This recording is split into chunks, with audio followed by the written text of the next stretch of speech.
I'm with it.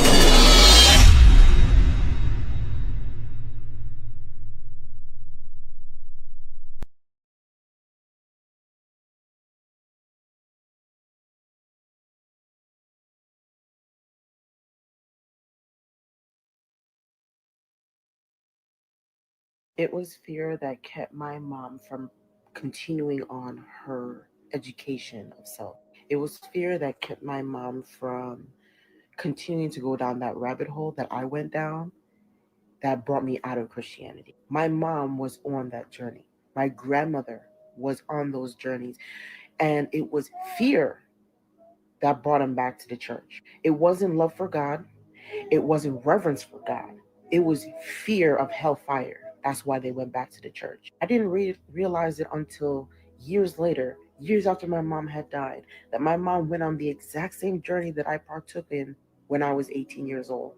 The difference between she and I is that the information that she found scared her so much that rather than embark and go down that rabbit hole to find the truth at the end of that tunnel, she decided to back out and go back to church because she was scared. I'm not. I decided to push past that fear because even when I went down that rabbit hole, I too was also fearful. The difference between she and I is that I'm not in a relationship that made me fearful enough to stay in Christianity.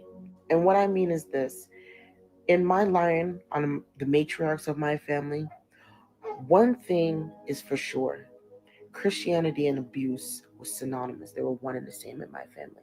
A lot of the women in my family stayed in abusive relationships and also stayed in Christianity, which was also another form of abuse. It was another abusive relationship because a lot of the men that my ancestors, my maternal ancestors, had to deal with were hanging that and using that over their heads. So when I see those patterns, I have to recognize it within myself. I had to make a choice. I had to make a decision on whether or not should I just be deeper into Christianity so I can seemingly wash away the doubt of my family line, or maybe the matriarchs of my family were onto something. And when I started doing my own study, I started realizing what was the appeal of leaving the church. You know what the appeal was?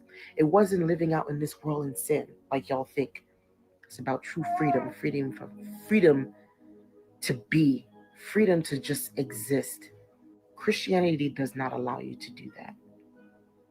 And Christianity in my line in particular, my bloodline, I can't speak for anybody else's, but in my bloodline in particular, it has also validated a lot of the abuse that they experienced. I'm not in an abusive relationship.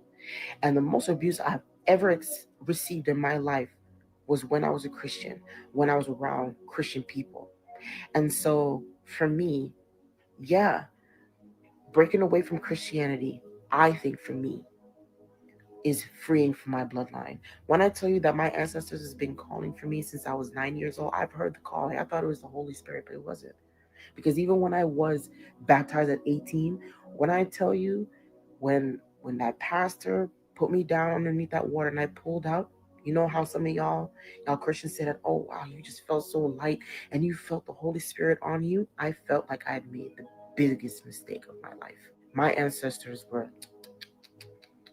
you made a mistake. So when I did start answering them, their call away from Christianity, the call to our true way of life, that's when I started finding real peace. And I know somewhere out in the ethers, my mom is finally at peace.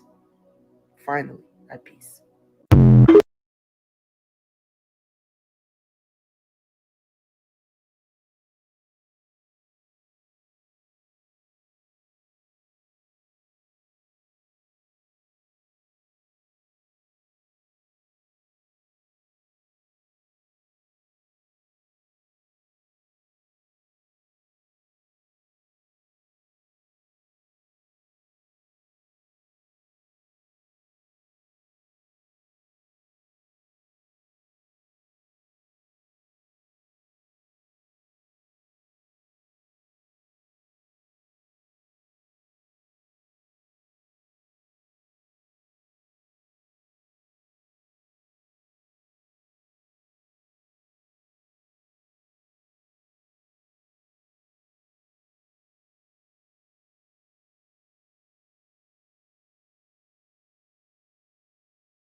What's going on, everybody? It's your girl Sha Blyss, aka MahMah Tea. We in the building. Put a one in the chat if you can hear me. Put a one in the chat.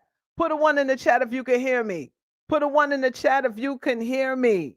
I am live and in direct. I just need to know if y'all can hear what I'm saying in the chat. Oh, Sookie now.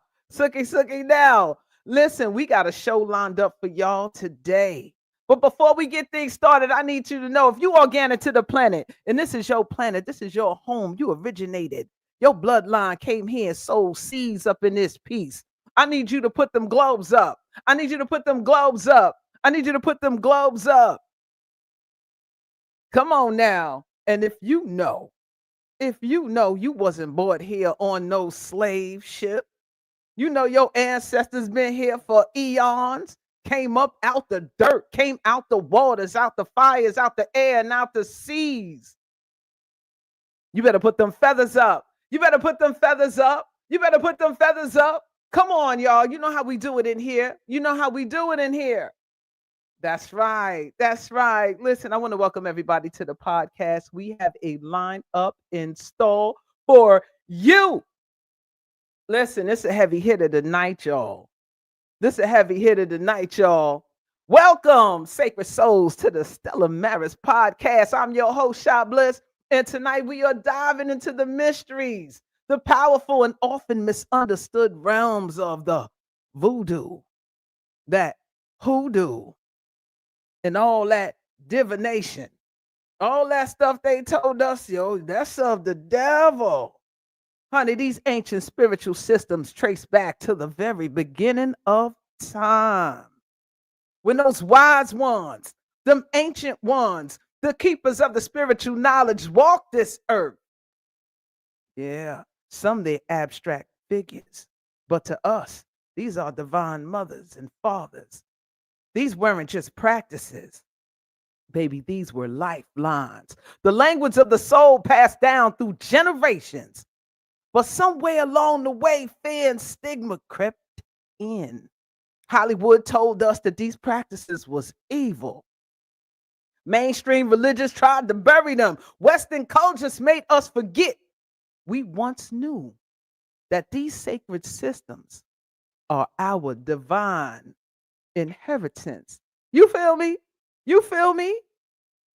Think back to Big Mama on the porch watching the leaves rustle as the winds whispered warnings of the coming storm. Or Granddaddy hearing them dogs howl at night, knowing that the energy has shifted. Remember how Big Mama would retreat to her prayer closet and light them candles and calling on the power of the spirit to protect the family.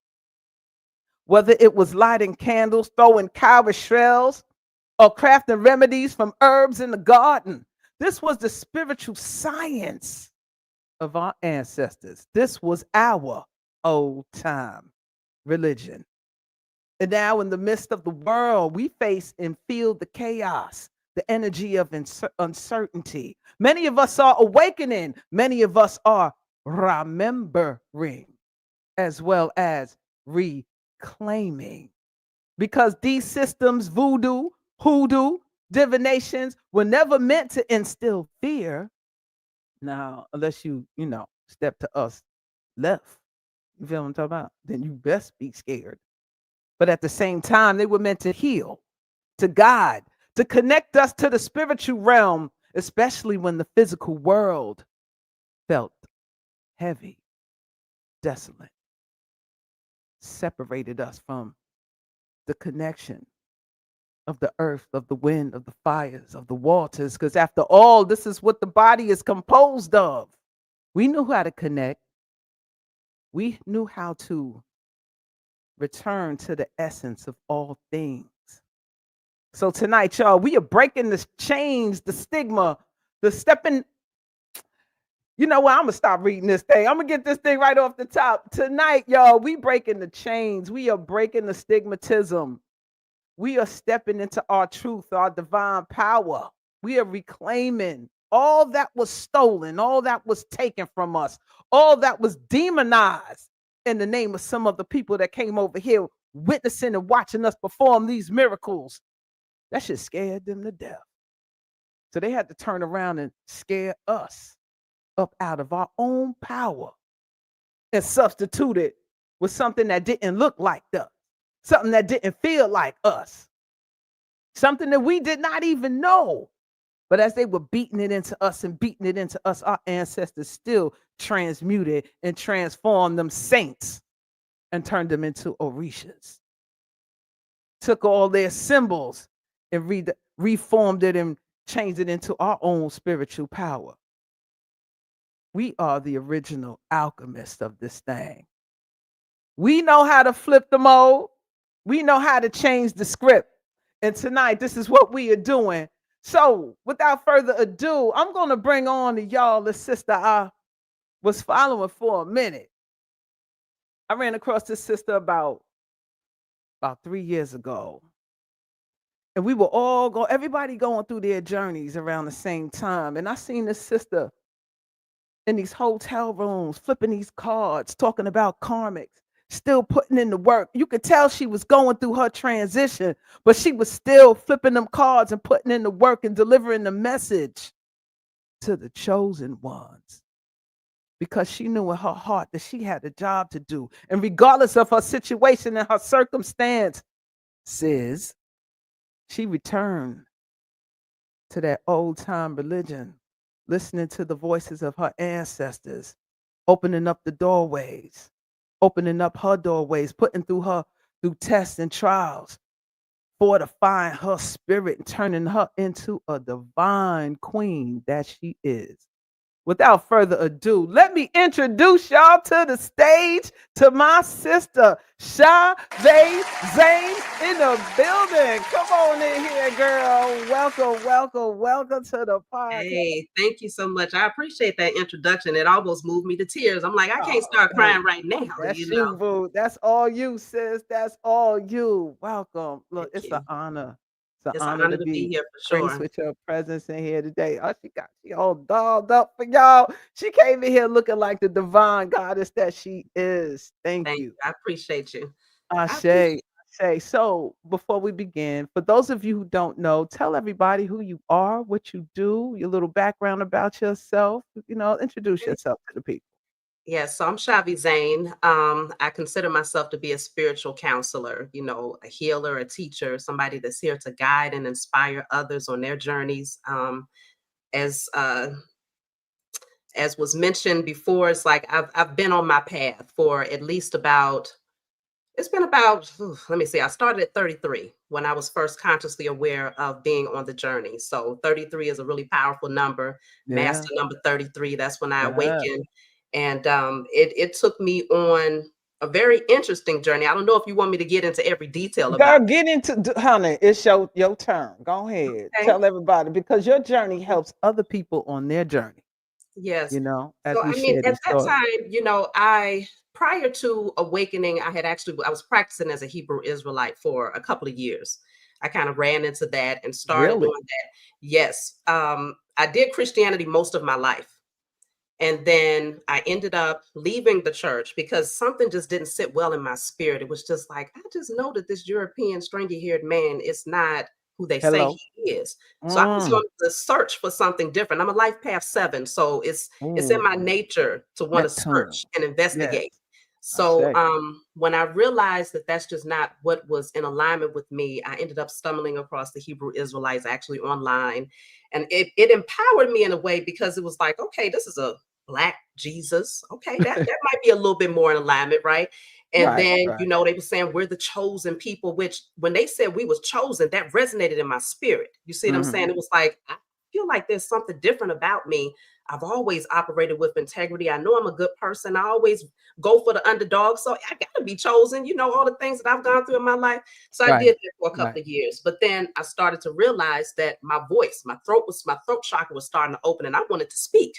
I wanted to tell people like, this is what it is. I was taking my Bible around ready to talk to the Jehovah's Witnesses on the sidewalk. Like, hey, yeah, you're a Hebrew Israelite. And, I just wanted to speak. But what I recognized also was that we wasn't supposed to speak. The women were supposed to remain silent as a Hebrew Israelite. And that didn't sit well in my spirit. So the Aries in me was like, you know what? The That most I fire said, I came gotta out. remove that. That's not it. So I branched away from that. And one day I would just say I stumbled upon this lady that was speaking on crystals. Just out of nowhere on YouTube. And I was going through a lot at that point in my life. And she seemed so happy and bright. And I was like, what are these things, crystals? I had never heard of crystals before. Knew about diamonds and rubies and things like that, but I didn't know that they were considered crystals. So that kind of kicked me off into this search of understanding energy, because I bought my own crystals and I started to feel different. I started to awaken. Um, and from there, I had a circumstance where, oh, mind you all, I was working as a registered nurse at this time. So that was my background, nursing. And so I was buying all of these crystals, and my oldest daughter had a health scare. Mm. And the beautiful thing is that when she had this health scare, I was already being taught that your mind create things. Everything that you think about is Right. going to manifest. It will come Right. into fruition. And so when Mm-hmm. they gave her this diagnosis of brain cancer when she was 3 years old, I went into that hospital and I knew that they was lying. In my mind, you don't know what you're talking about. In my mind, that's an illusion, right? Right. Right. So myself and her father, we wanted to give her natural remedies. And with me working as a nurse, I kind of understood the way things move, but I didn't know from that angle that it was so corrupt. They literally threatened Wow. to take our children if we didn't go through with the chemotherapy. You didn't get the Right? medication. Exactly.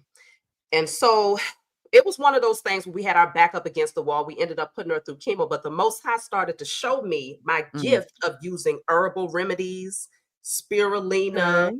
activated charcoal. Like she ended up getting an NG tube where she had to be fed through her nose to put it into her Mm. stomach, right? So that Yeah. was the gift that we received because my ancestors started speaking through me at that time.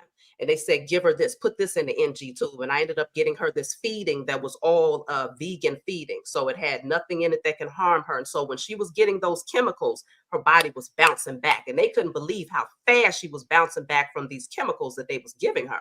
So let me ask you a question. You said Hmm. the ancestors started talking to you. Were they talk? Did you ever have this experience with them talking to you before? Or were you attributing this to maybe the Holy Spirit, the Holy Ghost? Did you always have a connection to what you calling now the ancestors? Because now the reason why I asked that is Hmm. because that has been removed from us, right? We can, they'll tell us those are demons, right? Hmm. And so now we attribute to these divine messages that we get to a substitute that was given to us from these Western religions.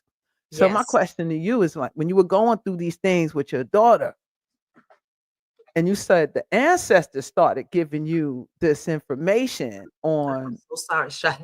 I'm so sorry. My computer is trying to die on me and I didn't even know this. Let me just oh, make sure that I okay. plug this up real quick because I don't want no disruptions here. Um, No, it's okay. You good. okay. Take your time. It's all good. So I guess my question is this: when did you start to connect to your ancestors? Was it at that moment, or were you always in connection to them? Did you even know what is that what it was? Yes, I'm just gonna plug this up real quick and I'm gonna answer that question here. Yes, Uh, ma'am. In the meantime, y'all listen, I got a quick little announcement. I got I am God frequency in the building. Listen, if y'all don't know, you better know now. I'm the first to tell you, so I guess you don't know. This summer solstice, we are having the first Quantum Fest Metaphysical Festival in H Town this summer solstice. It's going to be full of metaphysical healers, speakers. Stella Maris podcast will be doing a live podcast there with a live audience. This is going to be a 2-day event. So if you want to register, you want to be a speaker, you want to be a vendor, I suggest you follow the link. I am God Frequency is going to drop in the chat. I'm going to tag it here in a second, but it is going to be called the Quantum.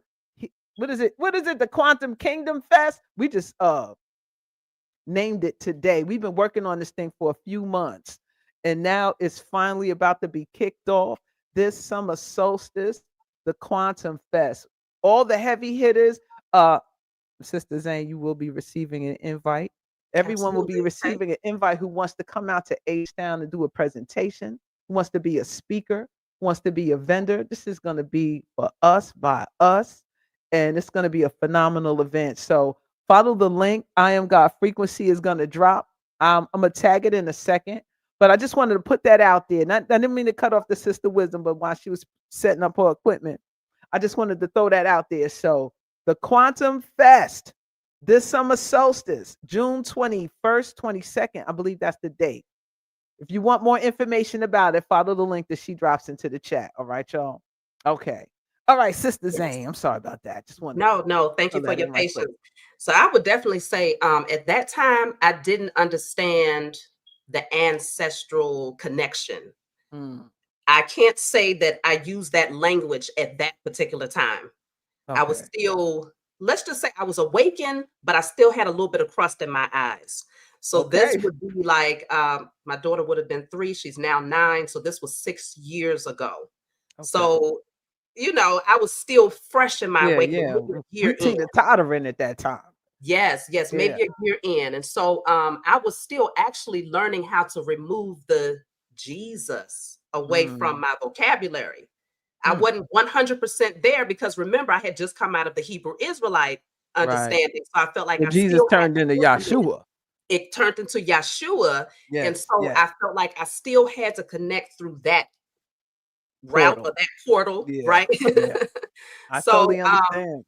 but I know for a fact that they were speaking to me because the signs and the messages that I was receiving was just powerful. And so I was fully confident that she was going to be healed. And today she is healed. So, Oh, 6 years later, she's doing that 100% well. But I awesome. say that I'm moving on from that. It showed me that the medical industry is wicked. And so I knew Mm, working as an RN, I can't stay here. I'm awakened to what's going on behind the scenes. They threaten to take people's children if you don't take these chemicals, knowing how harsh they are to the body. right, It right. just was a contradiction to what I was learning in my awakening. So I spoke to the Most High about it. I call the Most High Mother and Father. I Okay. acknowledge I both the said divine the masculine and feminine duality. energy of the Most Yeah. High. Yes. And so the Most High, a lot of chaos took place. I asked for change happened, and it pushed us into a hotel room. This was literally right before COVID. I moved out with my family. I was having issues with my husband at the time. Okay. And so we left. I needed support. So I went out back east to stay with my family. And one day they woke up a couple of months and they said, look, y'all got to go. The landlord Wow. said, Family. yeah, This family. the landlord said y'all got to go. Now this is right in the smack dab when COVID began, so landlords wasn't putting nobody out at that time. But I saw it as a sign that something is shifting. I asked for change. I asked for my purpose, so I got Right. to be placed in an environment where I can carry it out. So the moment that I went to that first hotel room, it was full of people that was on drugs, prostitutes. It was one of those, y'all. Oh, But wow. I had my cards with me. I had a deck of regular playing cards. And I sat down and my spiritual team said it's time. So that's when I started doing my readings. I started on Facebook Live and I knew I had to put myself out there. And from there, like everything just began to shift. All of the downloads, like my spiritual team was just telling me, look, you got to heal, you got to purge, you got to cleanse. Mm, And so I did a lot of spiritual work, a lot of declarations. That's where my deck that I have, Declare and Decree, that's where that deck was born years ago because I wow. started declaring and decreeing fear out of my life, insecurities. I had to declare and decree unhealthy contracts and bondage that my You better, ancestors was under. girl, listen. I did that I had to do I did this declaration for the first time several months ago. And it felt like it shattered all those generational curses just Yes, by utilizing the power of the word and speaking these things into existence, right? yes. So when you say declaration and you have these cards, that really triggers something because when did you become attracted to the cards? Because you said that you had your cards with you, right? That's right. Regular playing cards. So So I guess I did what skip drew over that you? part. No, it's okay. It's Yeah. that's why I'm here. That's why I'm here. So what drew So you to the cards? when I started learning about crystals, I started to understand energy a little bit more. And I'm like, but how can a rock shift your energy? So I wanted to know more about energy in and of itself.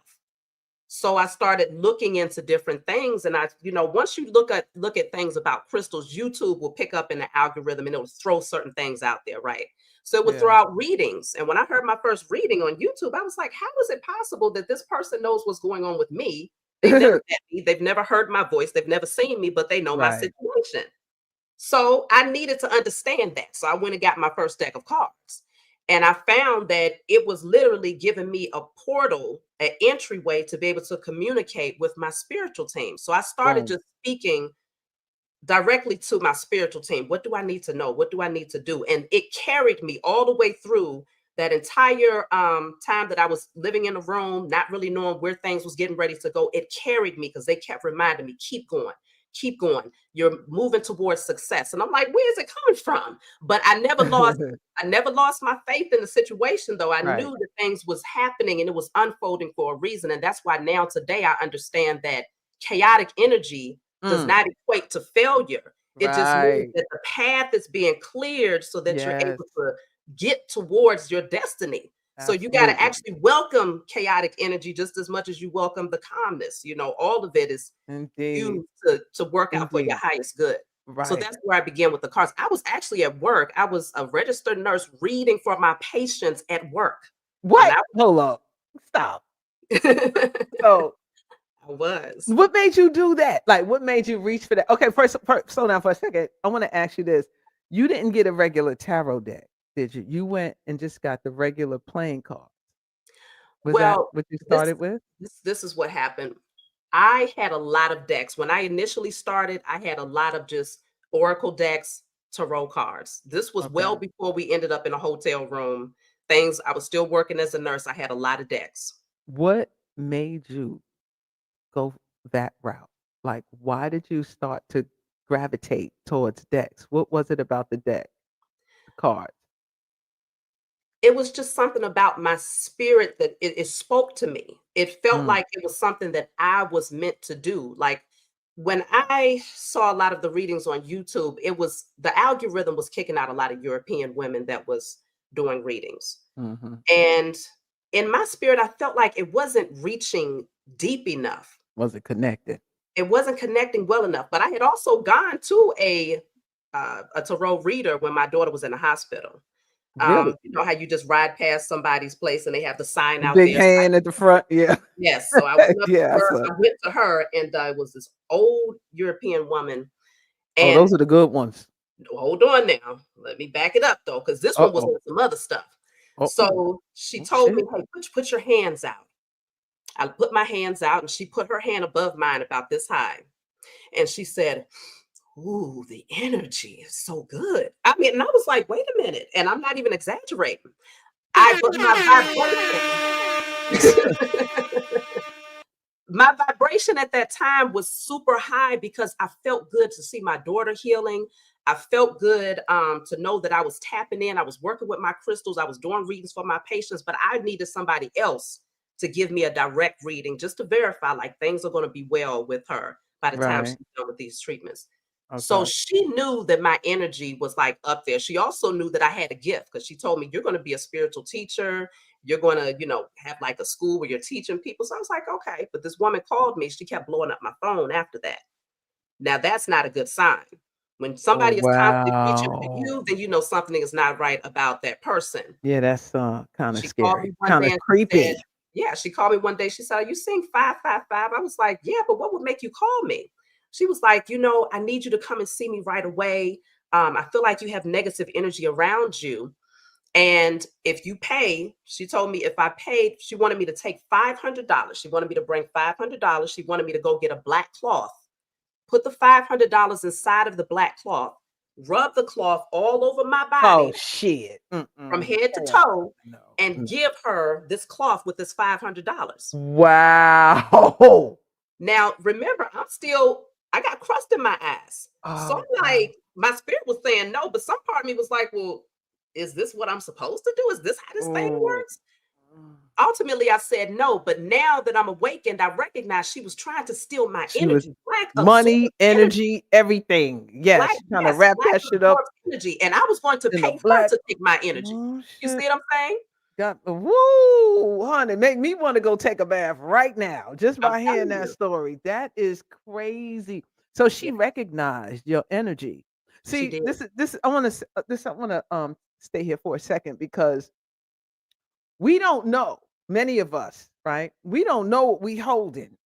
We don't know the power that we have until we're tested, until something normally tragic happens, right? And then we start tapping into that primordial power where we start pulling out our energy. And it's funny, you said you had decks and you were attracted to decks, and then you had got a reader about your daughter, and then you went to see someone, and when they saw you, they did something. Your hands alone have so many energy points, period. So for someone who flipped cards, it's really through the power of your hands that you're able to channel, Hmm. right? The messages through the cards. So when I thought you were saying that you had playing cards because the playing cards are the original tarot cards, right? Especially remember the old bicycle.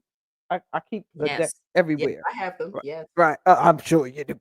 Right. And so that's how we communicate. Some of us, that's how we communicate with the spiritual realm, through the patterns, the signs, the signals, of this and that and the other. But we don't know because we were told to stay away from that. So when you went from one school of thought, religion, to the other school of thought, and they just changed the color. It was still the same, the constraints that was on there, and you still had that nature in you, and you weren't able to express yourself divinely, Yeah. right? And because the way women, some of us express ourselves divinely, it's held as a form of taboo, or it's demonic, right? Because we're drawn, many of us are drawn to cards, crystals, astrology, um, candles, all kind of things. And it's like, because something in our spirit communicates, it's a tool that we use to communicate with the spiritual realm. And when you went into to this woman's her business, place of business, and she felt that energy on you. So she knew, and you didn't recognize, because you said you had the crust in your eyes, right? Yes. But she recognized that shit because Oh, yeah. we're born with it, right? And we have to go through certain things to awaken it in us, and sometimes it's under some form of trauma or crisis that we have to go through, and then it comes rearing out. So after you had to debate with it in your mind whether this is something that you should do or not. What made you, how did you feel about that when she questioned you and asked you to do that? And it sounded like she tried to cast a spell on you, number one, and It by does. asking if you see these numbers, and then da, da, da, and then you gotta bring her this money. Whoa, whoa, whoa. Like, this was a whole ritual she was Oh, trying to yes. do on you. So what made you, what alerted you, and what turned you the other way, and what made you dive even deeper into your craft? First of all, the fact that she contacted me, the fact that she reached out to me, I felt like that was offensive, you know. She was dreaming So about your ass. yeah, when she did that, I felt like something just wasn't right about it. So I ended up telling her, "Well, I'll just think about it. Let me just think about it." She ended up calling me back. Oh She shit. called, she initiated calling me back. So when she did that, I knew she was desperate, and I felt like it was something more to the agenda behind what she was doing. So I told her no, and she called me back again. And she said, "You really don't understand just how much negative energy you have around you. I'm really just Oh here to my help you." So gosh. from So that she was point, trying to put that in your ear. oh yeah, yeah. From that point, I told her I don't want you contacting me anymore, and I blocked her to where she couldn't reach out again. So of course, I would never stop past that particular place again. And now, at this point in my life, I'm very, very And they talk about us. skeptical about who I let do readings for me, because, and I always tell people that, be very mindful. If somebody is Right. telling you, "Hey, I see negative energy around you," that's one Yeah. of the It's first a things they're scam. telling you, and now they want to get money from you. You already know Yeah. automatically it is a scam. So They yes. pimping fear and Yeah, but you know intimidation. what that did though? That situation actually showed me that anybody can read cards and tell you, they can tell you what they see, right? They can learn Mm, cards and they can tell you what they see based on the technical meaning of the card. But not everybody has integrity. Not everybody is chosen right. for it. Exactly. So I started using my cards, and I'm like, well, I know that I have integrity. And when I do readings for people, I want to dive deeper. I'm going to go beyond the surface. So when I started doing my readings for my patients at work, the reason why I started doing that is because I didn't know how to separate the two at that point. I knew that I was meant to do spiritual work, but I also had to go to work. So it was Well, like, okay, you got these issues, because I was always the type of person where I would sit in my patient's room and I would talk to them for long periods of time. This is well before I even awakened. I just wanted to hear them out. I was that nurse, or even the CNA when I worked as a CNA, where I was the one that would just listen. And so once I started reading cards, I said, well, this would be a good tool to tap in and go a little bit deeper with them. So instead of them coming up to the nurse's station to get medicine, they was in lines to get a reading. Get the reading. A reading, okay? Oh, that was the medicine, honey. Oh, that yeah, that was was definitely the medicine. And so it just opened my eyes that it's something beyond what we see here. And so that gave me the practice that I needed. And I feel like my spiritual team was like, okay, she got it. She's not even letting her title rule her purpose. Instead, she's still fulfilling her purpose. You were practicing. That's what you I'm were saying. getting paid to practice. How about that? Yes, and so that's when the next door opened, the next portal opened at that point. But it's almost like, how you're in a movie, if a portal opens and it'll shoot you through, and it's like you're falling into something and it's chaotic and you don't know where you're going. Right. That's the type of energy that happened for me when that portal opened. After I started doing readings for my patients, my spiritual team was like, she's ready for the next level, but it's going to be chaotic getting there. So it was like, I forgot the name of that movie. Follow the Yellow Brick Road. What's the name of that movie? Wizard of Oz. Wizard of Oz. Yeah, when she was taken up and she didn't know where it was taking her. Oh, that's yeah, how she I was felt. in a tornado whirlwind. That's what I'm saying, and that's where it took me, and that's when we ended up in the hotel room. So from there, everything just, but just in that room, that was my cocoon. That was literally my cocoon, and I transformed. For your transfer. Yeah. Oh my goodness, did I transform in that room? And the crazy part, a lot of people would be like, well, why was you staying in a room and you had a license to work as a nurse? Well, it's because when I got back east, when I moved to the East Coast, I lost my ID. The first week I got there, I had no identification. Don't ask me how this happened. I had no identification. So when COVID came about, I couldn't even transfer my nurse's license to Washington, D.C. because I had no identifiers. Not only that, but I couldn't send for my ID because all of the buildings had been shut down because of COVID. All of the government buildings were shut down. So I had no way to go and actually work. So the Most High said, no, you're going to sit down. You're not going to go anywhere. You definitely ain't going to go to work as a nurse. And you know why that happened is because Washington, D.C., they ended up mandating the COVID vaccine for nurses. So you were being covered, sis. I was covered. You was being covered out here. They was like, oh, not you. It was one of those situations where, as a mother, and I got all these arm babies, it's either going to be I go to work and I get this vaccine and I take care of them and get out of this hotel room, right?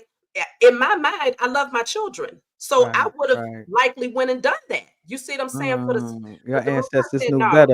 You're even going to have a license to even attempt to do it. I'm going to make sure I shut all of that down so that you don't have to go back and forth. Wow. That's how it works. That's exactly how it works. You don't realize that you're being protected at the time. You're being kept away from things. You're being sheltered in a way, right? And we're being isolated. And it's all about you honing into your craft and focusing on what you have right there in front of you, as opposed to thinking that we got to go out here in this job, we got to do this, we got to eat with this and that and the other. They purposely isolated you, not only for your protection, but for you to really start honing into your spiritual craft, right? Yes. So with that being said, I want to ask you, I guess this is around the time when most of us started finding you on YouTube, because you was pumping out them videos and you was talking, just like what you said when you were reading, people were reading, and you were like, how do they know? Because that's how I feel when I click on some of your videos and you talk about karmics and relationships and chosen ones.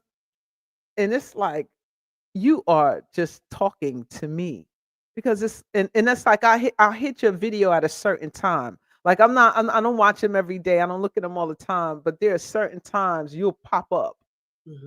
and I'll see the title and I'll be like, oh snap, let me see. And I click on it and I'm like, wow, that was for me.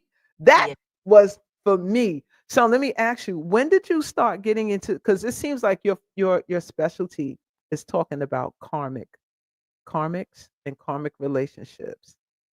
Mhm. What made you like stay in that area when it comes to that? Because it's so I study astrology and we know and I'm big on karma, right? And I'm one of those types, like I can't do nothing. The moment I try to step left, the whole world ends around me. So Mhm. I have to stay on a certain path or else it just don't work. All my friends could get away with stuff. Everybody I know could get away with stuff. Me, if I take a chewing piece of chewing gum that don't belong to me, honey, I'm paying $25,000 or something. Like it's like I get hit immediately with karma. And studying astrology, when I started unpacking that and started understanding the power of Saturn and Saturn rules karma and where it's placed in my chart, I'm like, oh, I can't do nothing. So when I come across your videos and you're talking about that, what made you want to focus on karma when you do your readings? So I wouldn't even say it's something that I wanted to focus on. It was something that Mm, I was guided to put strong emphasis on between the karmics in your personal life as well as the powers that were on a more global level. So during my transition, I was surrounded by a lot of karmics. Let's just put it that way. mm, I attracted a lot of karmics, but I had grown up around a lot of karmics and it dimmed my light. I didn't know who I was surrounded by these people. I was very, very shy for many, many years until I was about 30 years old. And so being around people where I felt like my voice, my throat was blocked, I didn't throat chakra. understand why I always felt like the outsider. As sweet as pie, Mm, wouldn't hurt nobody, but she was just in the wasn't shell. accepted. And so I had to understand what is the spiritual nature behind this. So that was one of the questions that I started asking in the beginning. Like, what is this? Why am I set aside? Why am I the so-called black sheep?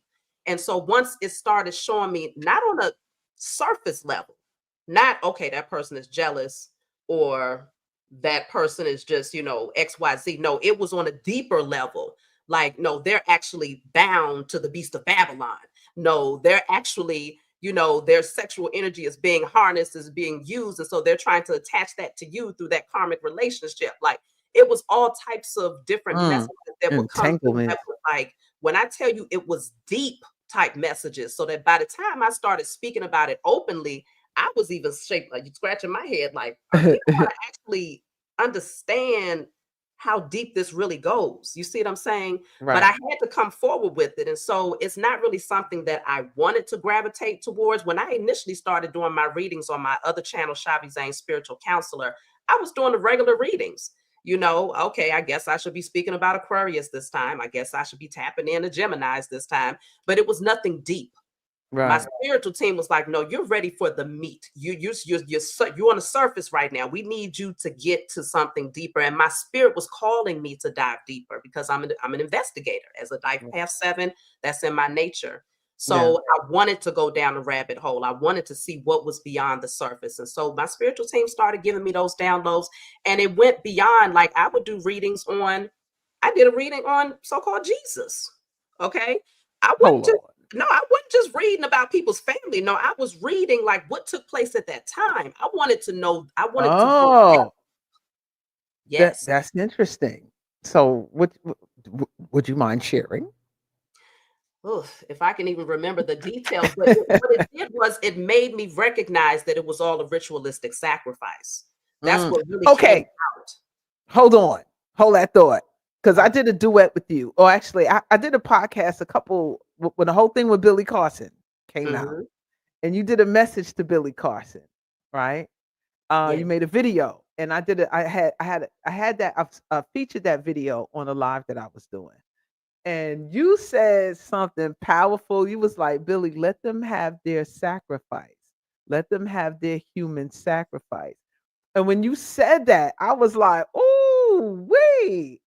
And so So now that you said that you did a reading on that, but the way you presented that was in a way that like you gave me the mindset that we all think that God sacrificed his only begotten son, this and that and the other. But when you really start to unpack this thing and all the symbolisms that was done, and it's a form in cannibalism, right? When you Mhm. look at when Oh, you look yes. at what's really going down with this vampirism, drinking blood, eating flesh, while he's up there, they stab him on the side and all the blood, all this kind of stuff that they do. So, just to piggyback off of that with you, can you please elaborate a little bit? What did you mean by this message when you was talking to Billy Carson in regards to um about this Let human them have their sacrifice? sacrifice. Yeah. Yes, because I mean, if you, I don't know if a lot of you all are aware of that particular debate, but they was putting strong emphasis on wanting to prove that yes, we did sacrifice him. Yes, he did exist, and yes, he did die. That was the message. Yeah. But years ago, I did a message called "Christ was a ritualistic sacrifice." That was around the time that I was doing readings on Jesus. And Mhm. it was revealed to me that they used the sacrifice of what some might know as Yeshua. I was shown that if this was a man, a melanated man, that he would have been killed. This was a melanated man that had a lot of spiritual wisdom, Mhm. right? He was a walking Messiah full of wisdom, just like many of the melanated men are today, just like many of the women are messiahs, teachers, master teachers. He was Right. one of those. Right. They took him, they killed him because he was speaking something that went against their rules and Right, like regulations they at do that it now. Yeah. exactly, and doing what they would Mhm. consider to be alchemy, teaching melanated people how to Mm. utilize their natural powers. And Mhm. so they used him and they siphoned his energy. But not Mm. only did they siphon his energy when they killed him, I don't know Mhm. if I can say that because I don't want to tag your channel. We can When say other line, but I think he removes but go ahead, we ain't gonna get into the politics, but when they I see murked what you're him, saying. when they Yeah, they murked murked him. him, okay. When they did this so-called sacrifice, it was Yeah. shown that this was a ritual. Like they literally did a ritual to siphon his energy, to take his powers and his gifts, but they would then change his face. They would then change his appearance Right. because he was Stolen identity. powerful and people respected him, but they needed you to give that respect and that reverence to someone that looked more like them, not someone Mm. that looked like him. So they would then siphon and channel the energy of one that would be this Messiah, right? And no, I came to the This realization sound that like destiny swapping, what destiny they call. swapping for sure. Yeah, that was Mm. that was probably the first, one on record, of Ooh. destiny swapping. So Right. they took his image and they gave it to, European. And so now you would be giving all of your reverence and your prayers to this particular deity that they've created. And they're pulling on your energy, just like you were speaking about earlier, siphoning your energy. Yeah. So it Yeah. was shown to me, like I did a reading on the church to see what was happening within the church, what was happening to the women versus the men. Like I was reading about everything, but this particular thing about so-called Jesus or Yeshua, it really showed me that this was deeper. It was far deeper. So to eat of the flesh and to drink of the blood is also a part of the rituals. That's also a part of the rituals. It's literally spell Mhm. To work that's keep it being done going. over Uh-huh. the masses. These are spells. Yes. To And keep so the if party my going. spiritual team, they also showed me that when you talk about the curses, because it took me back, and I think this is why I had to take this pathway of being a Hebrew Israelite, because what they put strong emphasis on is the curses of Deuteronomy. Mm. Strong Duh. emphasis on the curses of Deuteronomy. Yes. Deuteronomy 27, 28. I know what you're talking Yes. about. Mhm. And when I awakened, I realized, hold on, a curse. What is a curse? A curse is an incantation. It's a spell. It's speaking something over someone in a way where you want to harm them. So I'm like, Right. hold on, you telling me the Most High is up here doing spell work against See, against? when you begin to dig and you question, you find out some things, and then you put two and two together, Oh right? yes, You get two and two together, and spell work has been done from the beginning on us to yes. sever us. Very interesting. Very interesting. So, when you found all of this out, as you investigated and you came to the realization of what was really going on, how did that change you? And how has all of this shape and mold where you are now with your practice, where you are now with your spirituality, where you Yes. are now with whatever it is that you're doing with all of these things that they say we're not supposed to do? How has it helped you? And by walking away from that, what have you learned from this? It's empowered me tremendously because now I realize that the same tools that they was using against us was always for us, but you know, they turned it Where's into my something buttons? wicked, Where's right? my buttons? Hold on. Go ahead, because I got some effects, but I ain't gonna play Yes, with they definitely turned it into something wicked. And so now I utilize my tools. I just go with whatever I feel intuitively guided to do.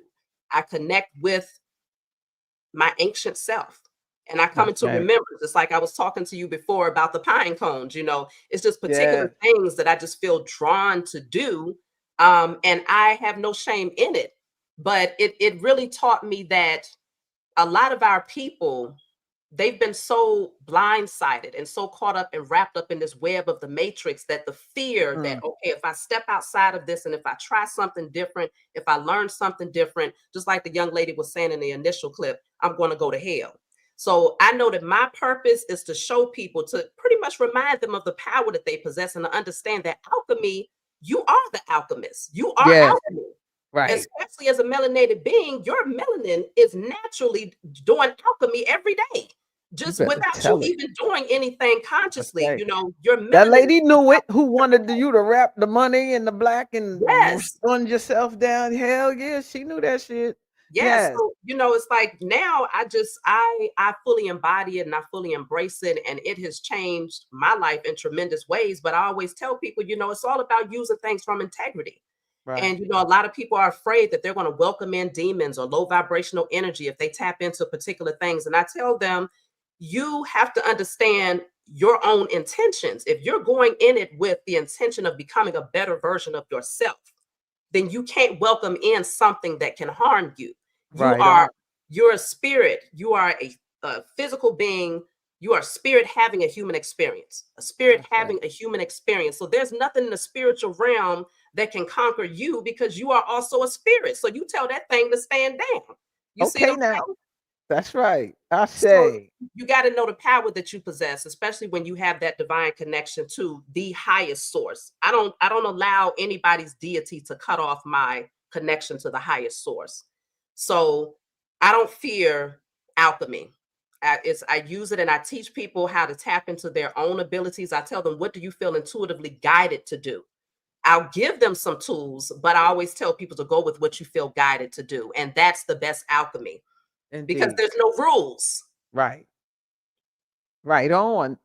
That you know what? I appreciate that. Thank you so much. I really hope that's helping some of y'all out there to realize that listen, the things they keep away from us is for a reason, right? And we think from all the things that's been happening to us, let's just say for the past 500 years, because that's well, no, I won't even say that. Maybe 250 years ago, this was a totally different realm over here.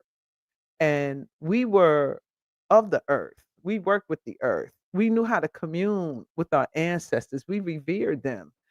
And if we look at the decline as us as a people, it's because we severed the connection to our divine power for a religious doctrine.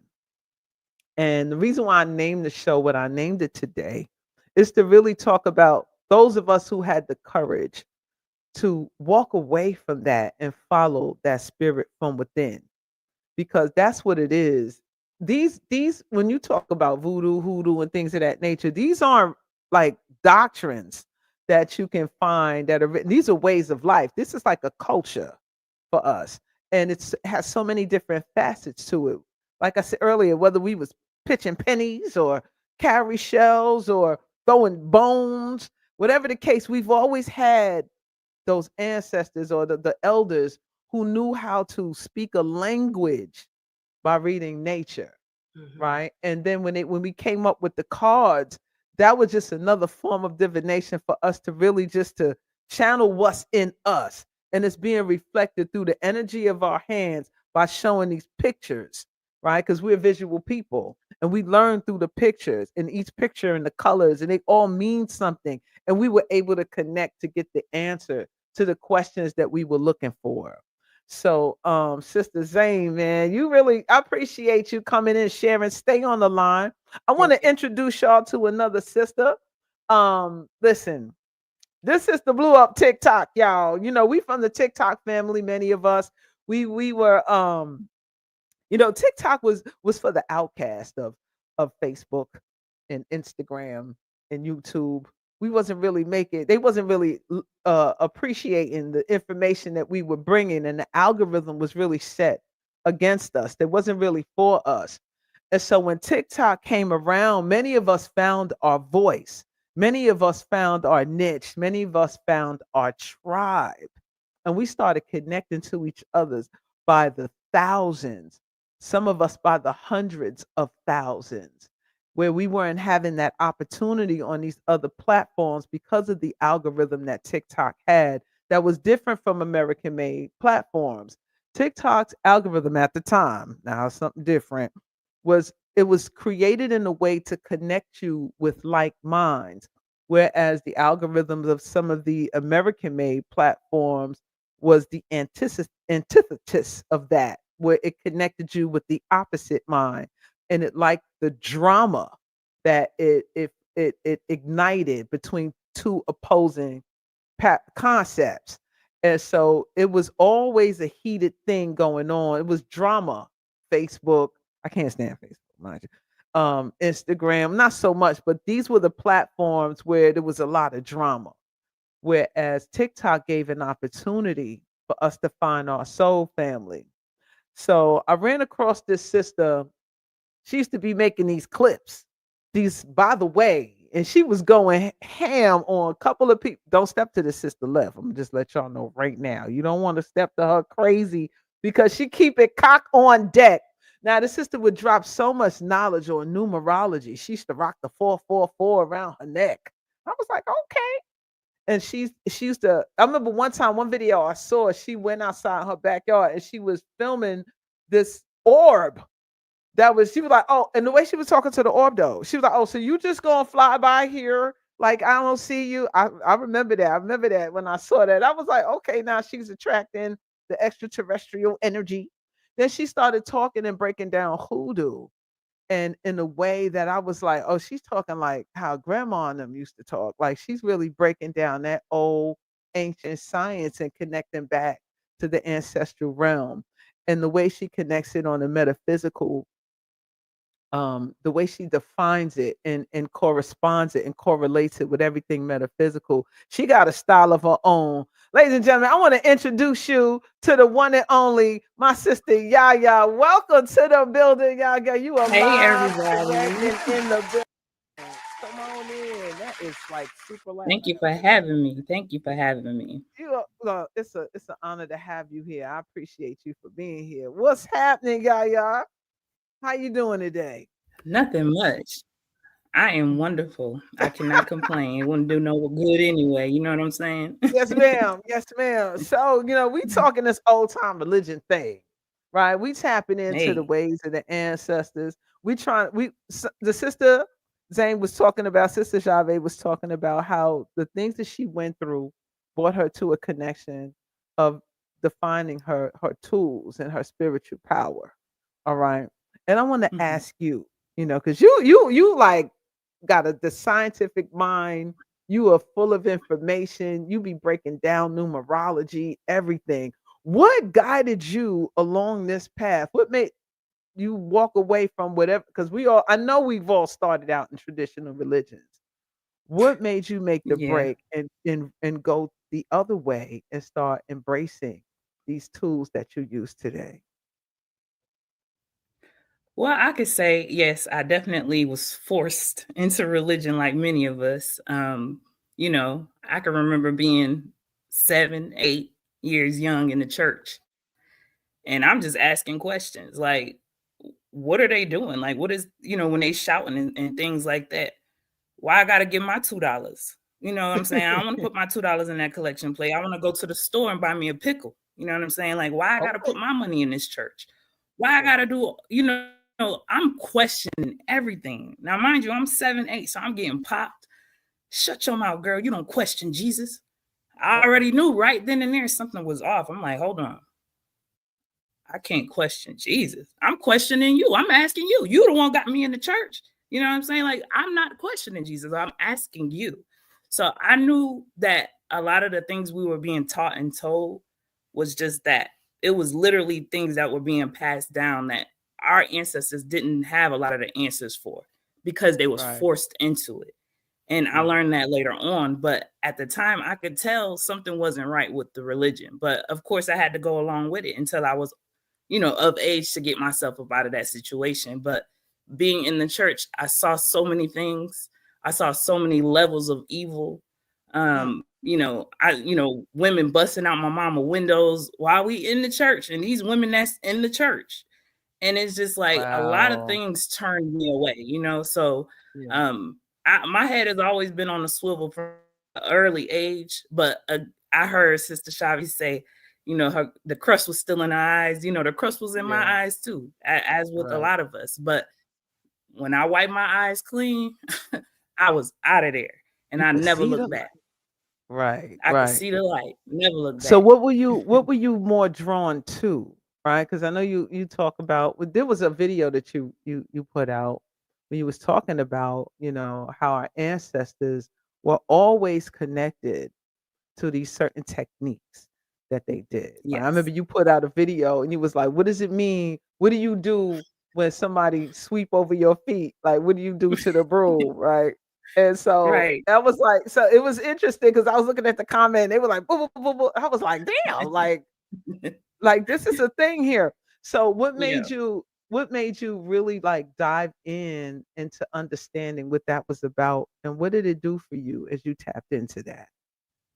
So, I've always been a hoodoo girly. Like all of my grandparents, well, 3 out of the 4 are from Georgia. So, a lot of my roots are from the South. Even though I'm from Connecticut, I grew up north. I'm an up north girl. However, I knew my roots was in the South. And with that being said, my grandmother from, one of them was from Americus, Georgia, and the other one was from Waycross, Georgia. So when I say the South, the country, I mean the country, right? So they brought those traditions to the North. And one day I'm sweeping my floor and my grandma just happened to be right there and I swept her foot. I didn't know why I got backhanded. You know what I'm saying? I'm like, what's going on? And she like, girl, you want me to go to jail? I said, how you gonna go to jail if I just swept your foot? Like that don't make no kind of sense. So that was my first introduction of hoodoo, right? And these are things that people don't realize is hoodoo, but it's everyday things that we do or everyday sayings that we say that we don't technically understand what we're saying or doing. But these things have been around for ages. So, just like if somebody passes away, you cover the mirrors up. Because it's believed that the spirits get trapped in the mirror.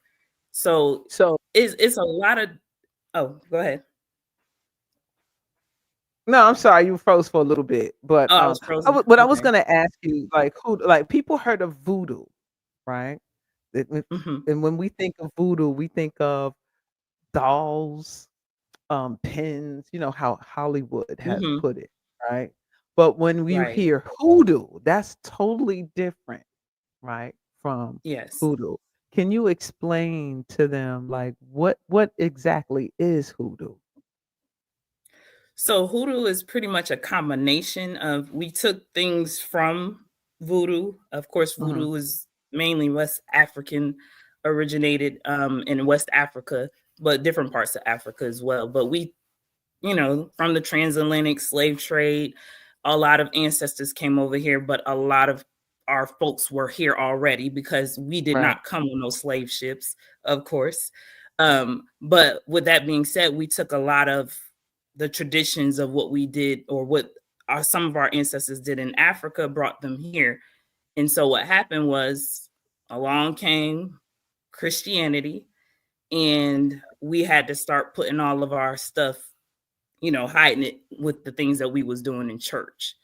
So that's how a lot of things got intertwined with hoodoo. But as far as, hoodoo is originated mainly in the southern states of the United States. Right. And so that's what separates it. And it's also a part of folk magic, it's conjure. Whereas voodoo is more of, they consider it somewhat religion based. Okay. In some aspects. So hoodoo is more so for the folks, it's folk magic. It's okay. It's More bloodline. practical. Right. Right. Practical application where you It's actually in the blood. Yeah. Hey, yes, ma'am. It's in the blood. Mhm. So you saying this is coming. So you were introduced to it from your grandparents, right? Oh The yeah. line of mothers, right? And Mhm. so as you got older and you started to, I guess come into things on your own, what Right. made you want to actually start practicing this for yourself? Ooh. I would say I was tired of being angry. I That I ain't a didn't want black to keep woman. lashing out. I don't want to keep lashing out in the ways that I was, because it wasn't working in my favor. And when I realized, like, you could just use the elements to your advantage. You do know that, right? Like, one time spirit literally spoke to me, because I'm using Mm, my anger in all different kind of ways. And when you start projecting your anger and energy in ways that you shouldn't, it's going to reflect in your body physically, mm, emotionally, spiritually. And right. so I knew I had to find a different way. And usually it's some form of trauma or something. It's usually something that pushes you in a different direction from where you've been going, right? Right. And so at the time, I remember my brother, he was shot in his neck in 2004. And I Mm, was angry, and rightfully so. Like, I wanted to yeah. get them, like, Right. listen, Right. I wanted them The out of here. revenge. That was my train of thinking, like, they gotta go. But that wasn't doing anything for me. It was keeping me stagnant. It was keeping me in a low vibration. It was keeping me in a place where my life wasn't really going anywhere. And so I started taking it back to what I knew, because, like I said, I grew up in this. I grew up watching my grandparents do certain things. I grew up, watching spiritual baths and protection rituals and things of that nature. So I'm like, you know what? Let me take it back to what I know. So I just went and start getting crystals. I took it slow. Start getting crystals. Start Right. getting candles. Speaking into the candles, keeping them crystals on me, taking my spiritual baths. And I started noticing some change. But Mm, then I started, doing the candle magic and doing my different chants. And now I'm really noticing some things. And so I'm like, okay. And then I realized, when people wrong me, and it was like I wasn't lashing out anymore. I was taking it to the altar, right? And I was watching spirit work for me without me having to lash out the way that I I have to was. do a thing, honey. I'm Yeah. like, hold You had on. your team. Yeah, I You didn't had have your to do it the team. way that I was So doing it, now let me ask you this. So when you were faced with certain circumstances and things and energy started happening, did you have to go get a book? Did you have to go learn something? Did you have to go get a teacher? Or was this just something innately in you or you can hear what to do? Like what guided you I love towards this question. I love it. I love it. I love it. Because everybody who in the chat who know me, the first thing I'm gonna tell you is I'm not a fan of saying, okay, go get this book. You are the book. You know what I'm saying? I don't Okay. believe, don't get me wrong, books are amazing. I got my own ebook, so I'm not saying anything about books, but Right. what I'm saying Right. is, when we watch babies, when we watch nature, do you Mhm. see them with a book in their hand? You don't. Ooh. They come out and they know exactly what to do. Why would we be any different? Why do I need a book to tell me how to be? Why do I need a book to tell me what morals I should have? Or what's Should right know from that. wrong? Because who's Right. determining that anyway? Who ever determined right and wrong? Did we ever ask that? So That's right. I've never been a fan of saying, go get this book, because I know the soul knows all. I know everything I need to know. There's nothing you can confirm for me that I don't know myself.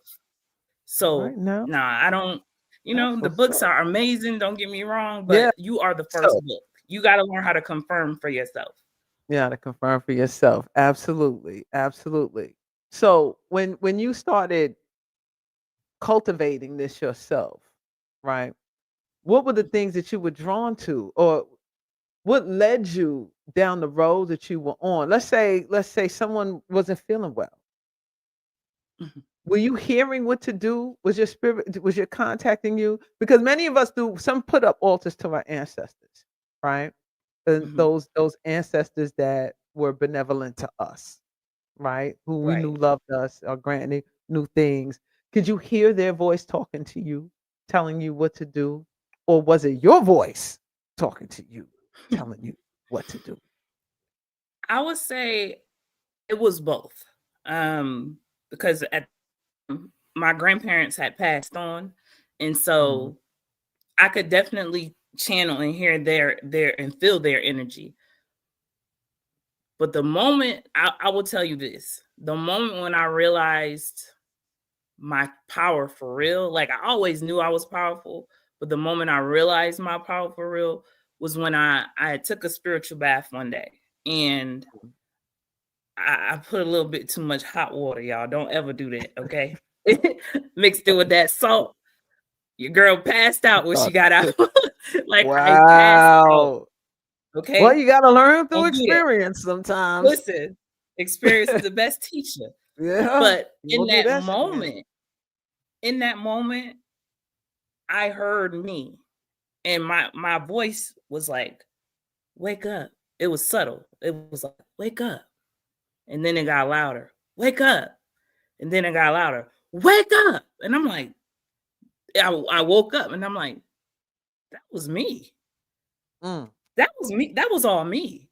wow. So every time people was talking about I heard God, I heard this and I heard this voice, I had to tell myself, okay, that energy, that God that everybody's speaking about, that's me.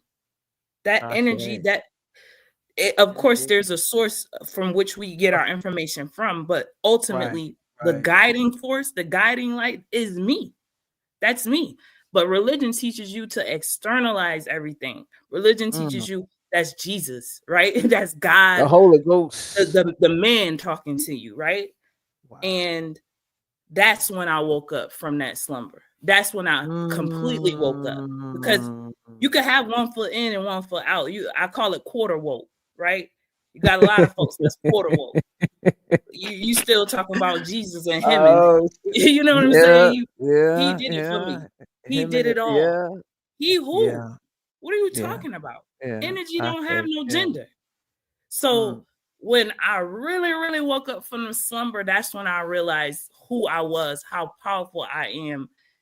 And that's when my whole perspective about myself completely changed. Um, wow, I was never a person who could turn on a camera or even sit here on a podcast and talk without my voice trembling, because wow. I was not confident within myself. It was in Mm. that moment that I said, oh, I know hands down I'm powerful. I Yeah, woke you woke myself up. You yourself know how they up. say he woke you up Yeah. and Yes. started you on your way? I woke Right. myself up, Damn. placed my feet on solid ground, just like they Mm. say he placed your feet. That was me.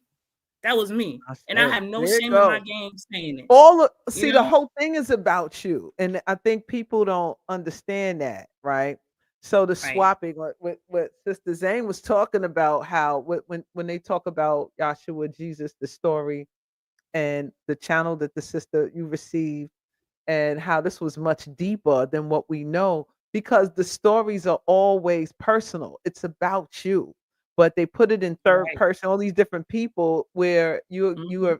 you're. It's not a reflection for you. It's something outside of you. So when it's something outside of you and you're putting your attention into that and your energy into that, that now you've turned it. It's harvesting you. So Yes. it's interesting because it seems like we all get our awakening through some form of close, either near death thing or a trauma or some kind of crisis, because I think that's something kicks in, that instinct. It kicks in, that innate ability for you to really go in and depend on yourself to get you out of it. Because everything around you is just cloudy. It doesn't sound your vibration is your gauge for truth, right? If Right. it doesn't feel right, it's not right. Right? If it's making you feel uneasy, it's not right. You have to trust that. And even when your soul is always over you, watching over you. It's always there for you. And it's going to let you go as just far enough before it taps you. And then you have to realize at the end of the day, it's you. It's you Yes. saving you. And that's the test that we're all here to uncover and unpack, is finding that divine God self in you.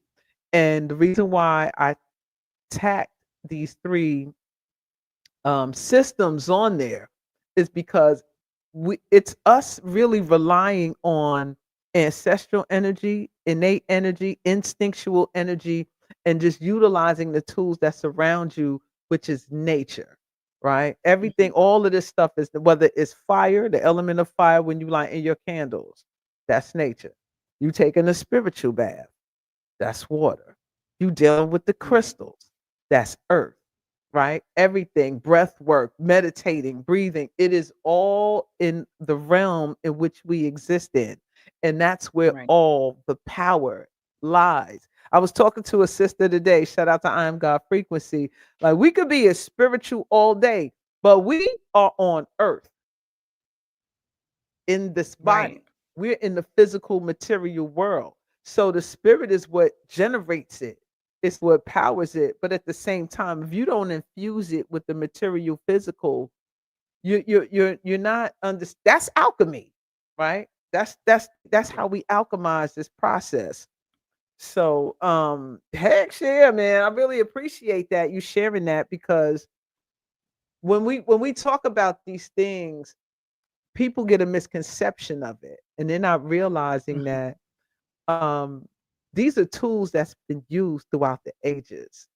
And we could go Yeah. through all different countries, all different parts of the world, and they're using it in their own way too. They call it something else, right? People in Mhm. India will tap in and they do it somewhere. People in China tap in and they're doing it somewhere. People in Thailand, wherever on this earth, people are connected to this planet, and they're utilizing the tools of the planet to manifest, to resonate, to make anything happen for them in this physical reality. Many people are not on their knees all day praying to entities and beings outside of themselves to save them from whatever. They have come to realize that the power is from within, and you got to save yourself. And sometimes when you understand the power of nature, you understand the power of astrology through timing, you understand the power of every crystal, herb, whatever it is, resonates on a frequency. You can align Mhm. it in a certain way and manipulate it to either clear your path or clear things out your way, right? Mhm. To activate the dream state so you can see what what you've been missing, right? It's all there for you. And our ancestors knew it, and our ancient mothers reveled in it, right? And knew it. So thank you for sharing that. I appreciate that. So where are you now in this walk, sister? Like, where have all the things that you've experienced from coming up as a youngster, questioning things, Mhm. getting chastised for the thing, turning and then not finding your way and being angry, because we all been through that, because we can't figure shit out, right? We haven't learned the discipline Right. in it. Now that you've older, mature, you've disciplined, and now you know how to utilize these tools. How has it changed your life? Whew. So much. I can give you a story. So I know we was talking about how usually it's like a traumatic situation. I gave y'all one. And the thing about awakening is you go through multiple phases of awakening, right? And so that was one situation. The next situation, it usually comes when you're going through a traumatic breakup or something like that. And that's what happened for me. So I can remember I was with my kid's father. We was together like almost 12 years. I thought my world was shattering. You know, sometimes we can't see the bigger picture. We think it's over. We like, oh no, like what I'm gonna do? We were supposed to be together forever. When really that was spirit protecting me from that devil, from that demon. That was spirit, right? But I couldn't see it at the time. So I can remember being on the floor, on the ground. I mean, crying. I mean, bawling my eyes out. Like to the point where if I look back on it now, when I look back on it now, I'm like, girl, get your ass up. Like, you know what I'm saying? Like I'm embarrassed. Like, but I had to go. Hey, we all go through that. Yeah. We go through it. And so while I'm down there, I heard myself, if you want to call it spirit, your higher self, whatever you want to call. I heard clear as day. Get your ass up and adjust your crown and remember who you are. Okay, I said, yes, and I got my ass up and I adjusted my crown and I remembered who I was because what? I know you're not down here crying over somebody who got 2 garbage bags of clothes. Get up. You hear what I'm saying? And so it was at that moment when I said, you know what? You gotta love you. That's the whole problem right here. This is why you down here on the floor thinking you about to die because another person felt like they wanted to do you wrong. Let them leave. Let them leave. That's the blessing right there, right?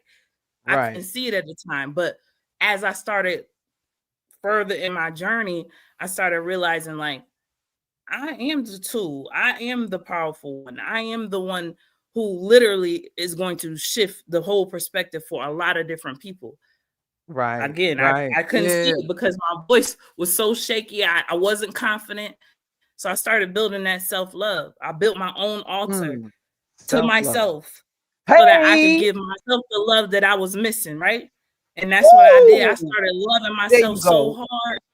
My walk started being different. My look completely changed, right? I lost 100 and something pounds. I had to shed all of that dead weight, right? Damn. My glow came back. I remembered who I was. And I stepped into who I was supposed to be because I was so timid. Not even just timid, because you never really could play with me from when I was small. But I'm talking about to the point where I'm expressing myself with my throat chakra. I've always been a teacher, but I didn't know that I could be a teacher in this way and impact this many people. So I kept getting messages from spirit to say, I thought this message was for my children though, because, you know, at the time it was Musically, it wasn't TikTok. And that's when all the kids was making all the dances and my kids, they in the house, they propping the phone up everywhere. I mean, I'm walking by, I got my towel on, I see their phone propped up. I'm like, won't y'all get on there and do your own videos? You up here watching everybody else, not knowing spirit was talking to me.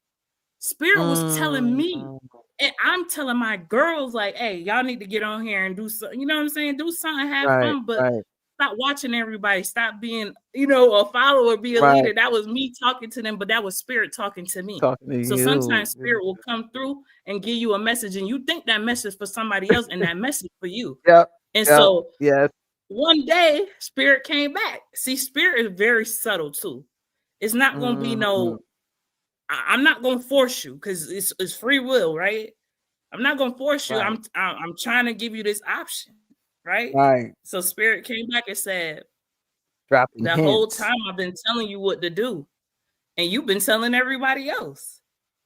And I never forget it. I pressed record one day. In the first video I did, I said, do y'all know we've been celebrating the new year wrong? That was the first video I ever went viral on TikTok. It was the first video I did, and the first video went viral. Yep, it was waiting on you. Spirit was like, I told you, like this is what you're supposed to be doing. And so I knew that from that point forward, I had to keep speaking.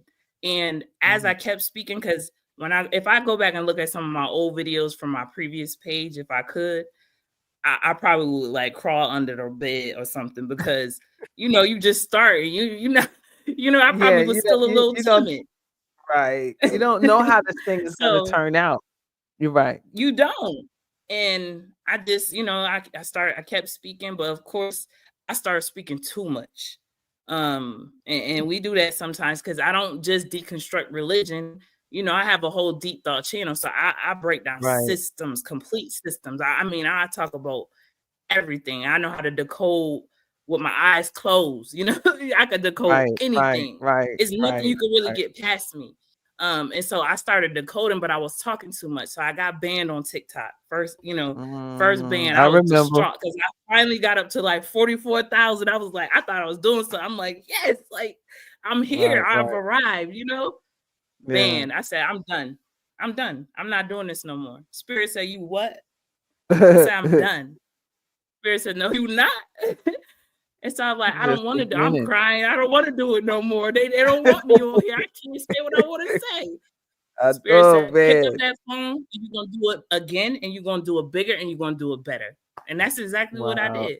And so Yeah. where I am with this journey is just enlightening people every single day. I'm waking people up one by one by one every single day. If I could just That's drop right. a nugget, plant the seed, it's gonna grow later. I know that. I say, And because it happened to absolutely. me, That's all you So can do. Right. That's all you that's right. can do is continue to on this journey and plant your seed.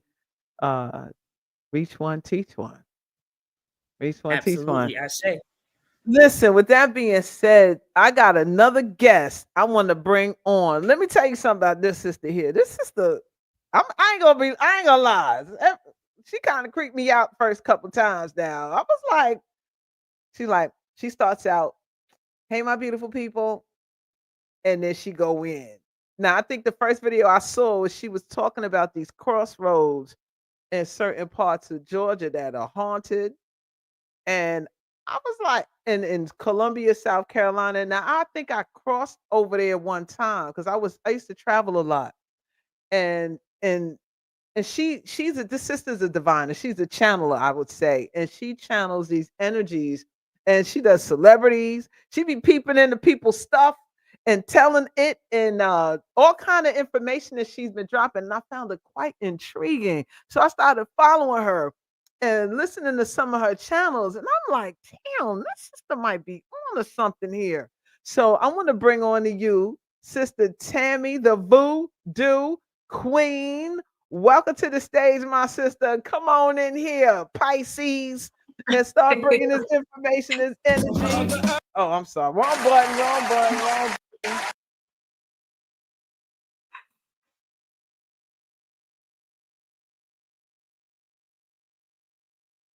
I can't hear you.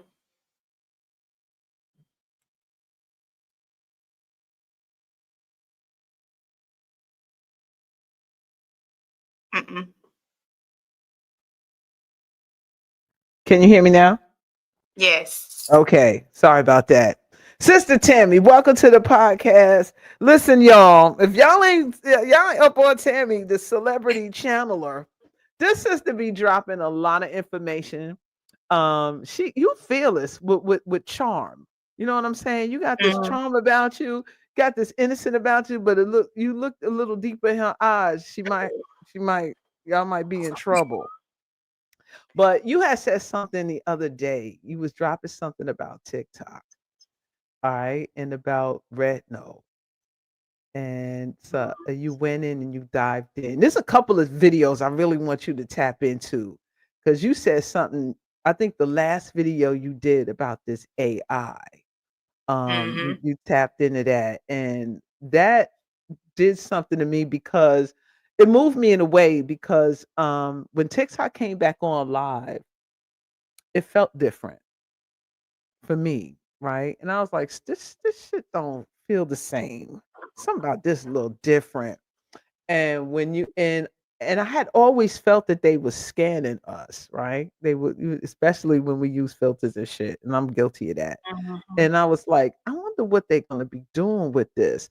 And when you came out with that video about when you dived in, you did the channel and you start seeing this being and how they were doing this, manipulating energy or basically harvesting energy, and he was watching people in their homes, and how they're utilizing that to maybe how can I say this without saying this? You compared it to what happened in Louisiana, Mm-hmm. right? You know what I'm talking about? So, Right.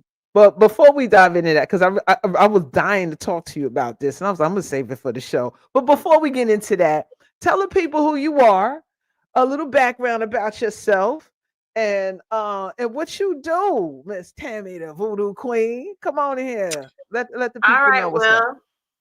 Well, thank you for having me. I feel honored. So yes, so I am an initiated voodoo priestess. I deal with everything spirit, everything Mm, spirit. Living, the dead, anything to do with spirit, I'm gonna handle it. I'm gonna oh read it. shit. Oh shit. I'm gonna channel it. Yes, ma'am. So you said you were initiated. Yes. Probably for about 3 to 2 years now. Wow. Okay. Mm-hmm. Is this a history in your family? Is your family is this in the bloodline? It's in the bloodline. It's in the bloodline. So basically, it took me doing a little research because I'm from the South and because I grew up in the church just like everybody else.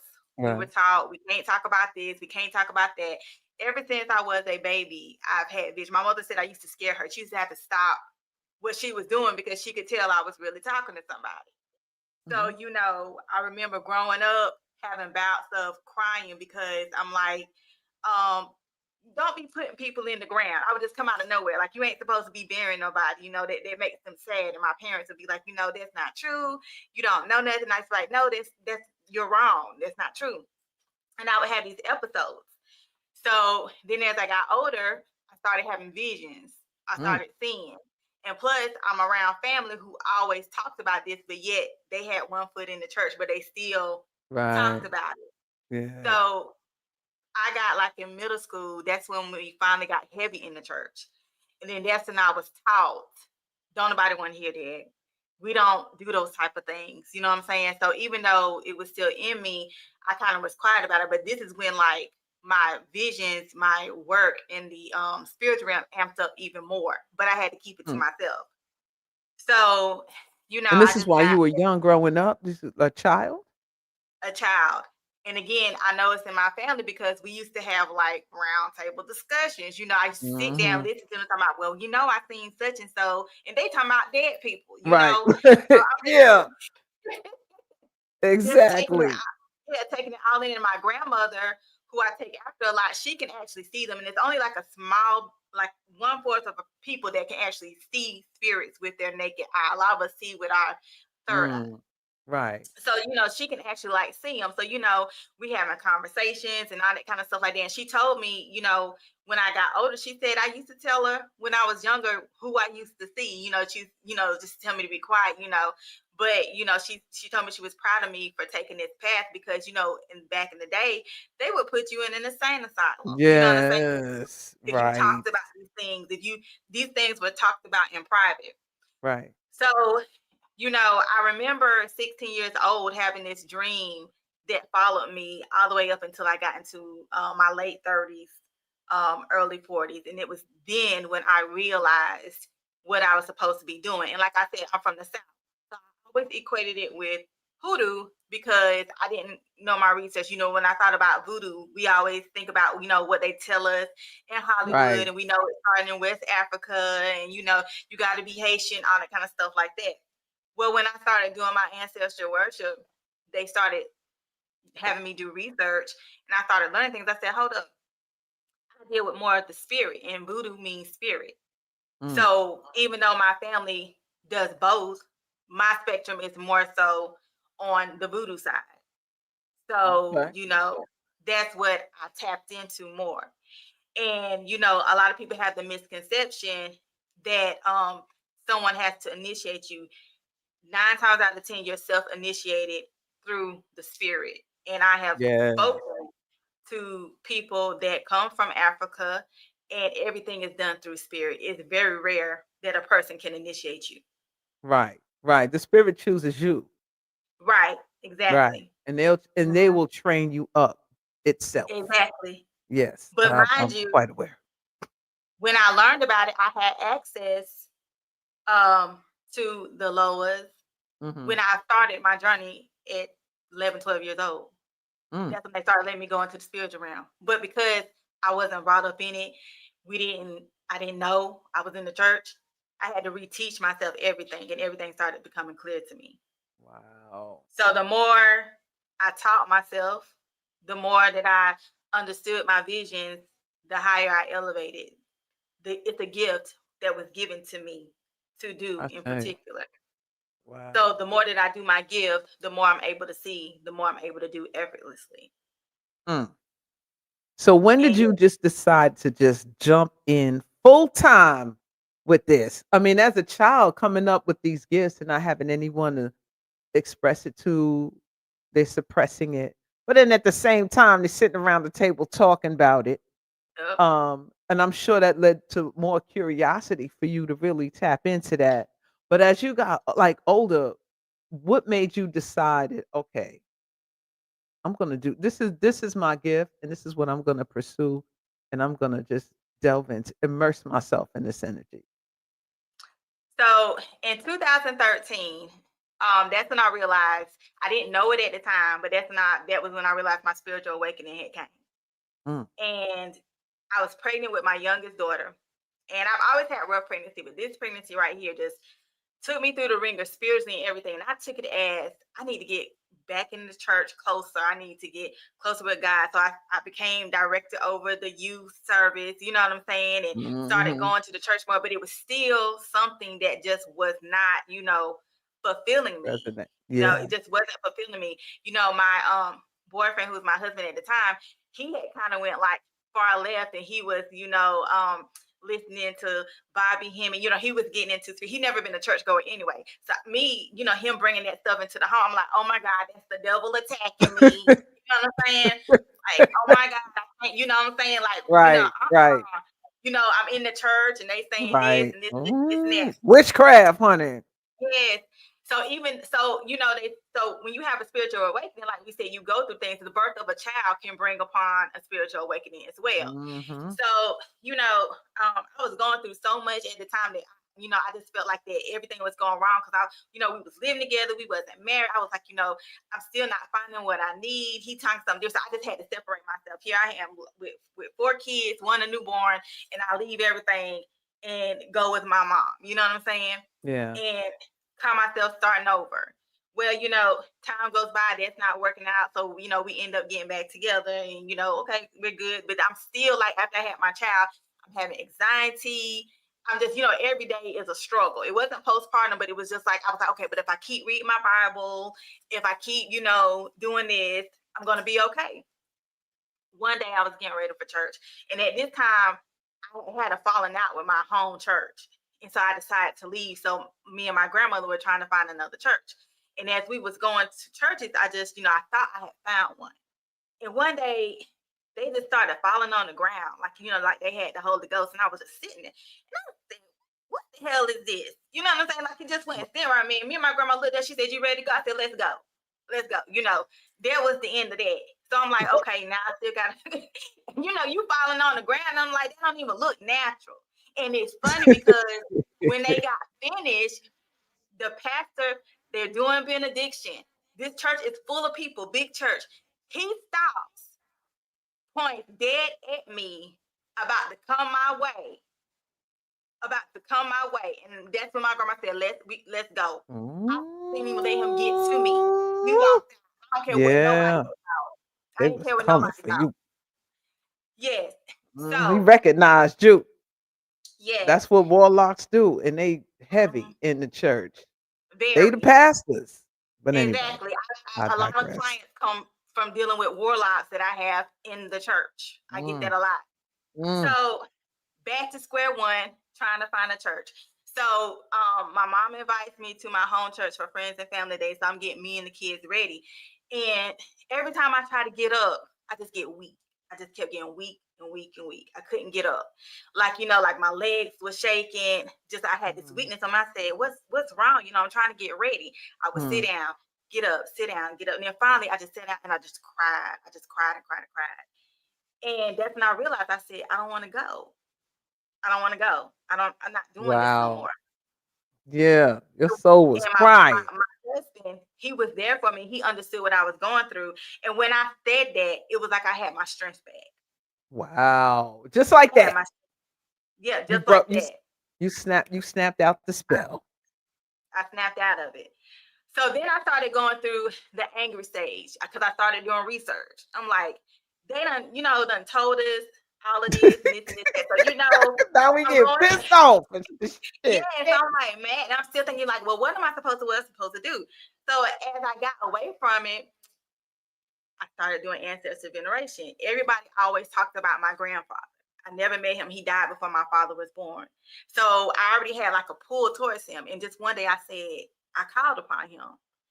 And then that was it. When I did that and he showed himself, everything just came in the fruitation. Wow.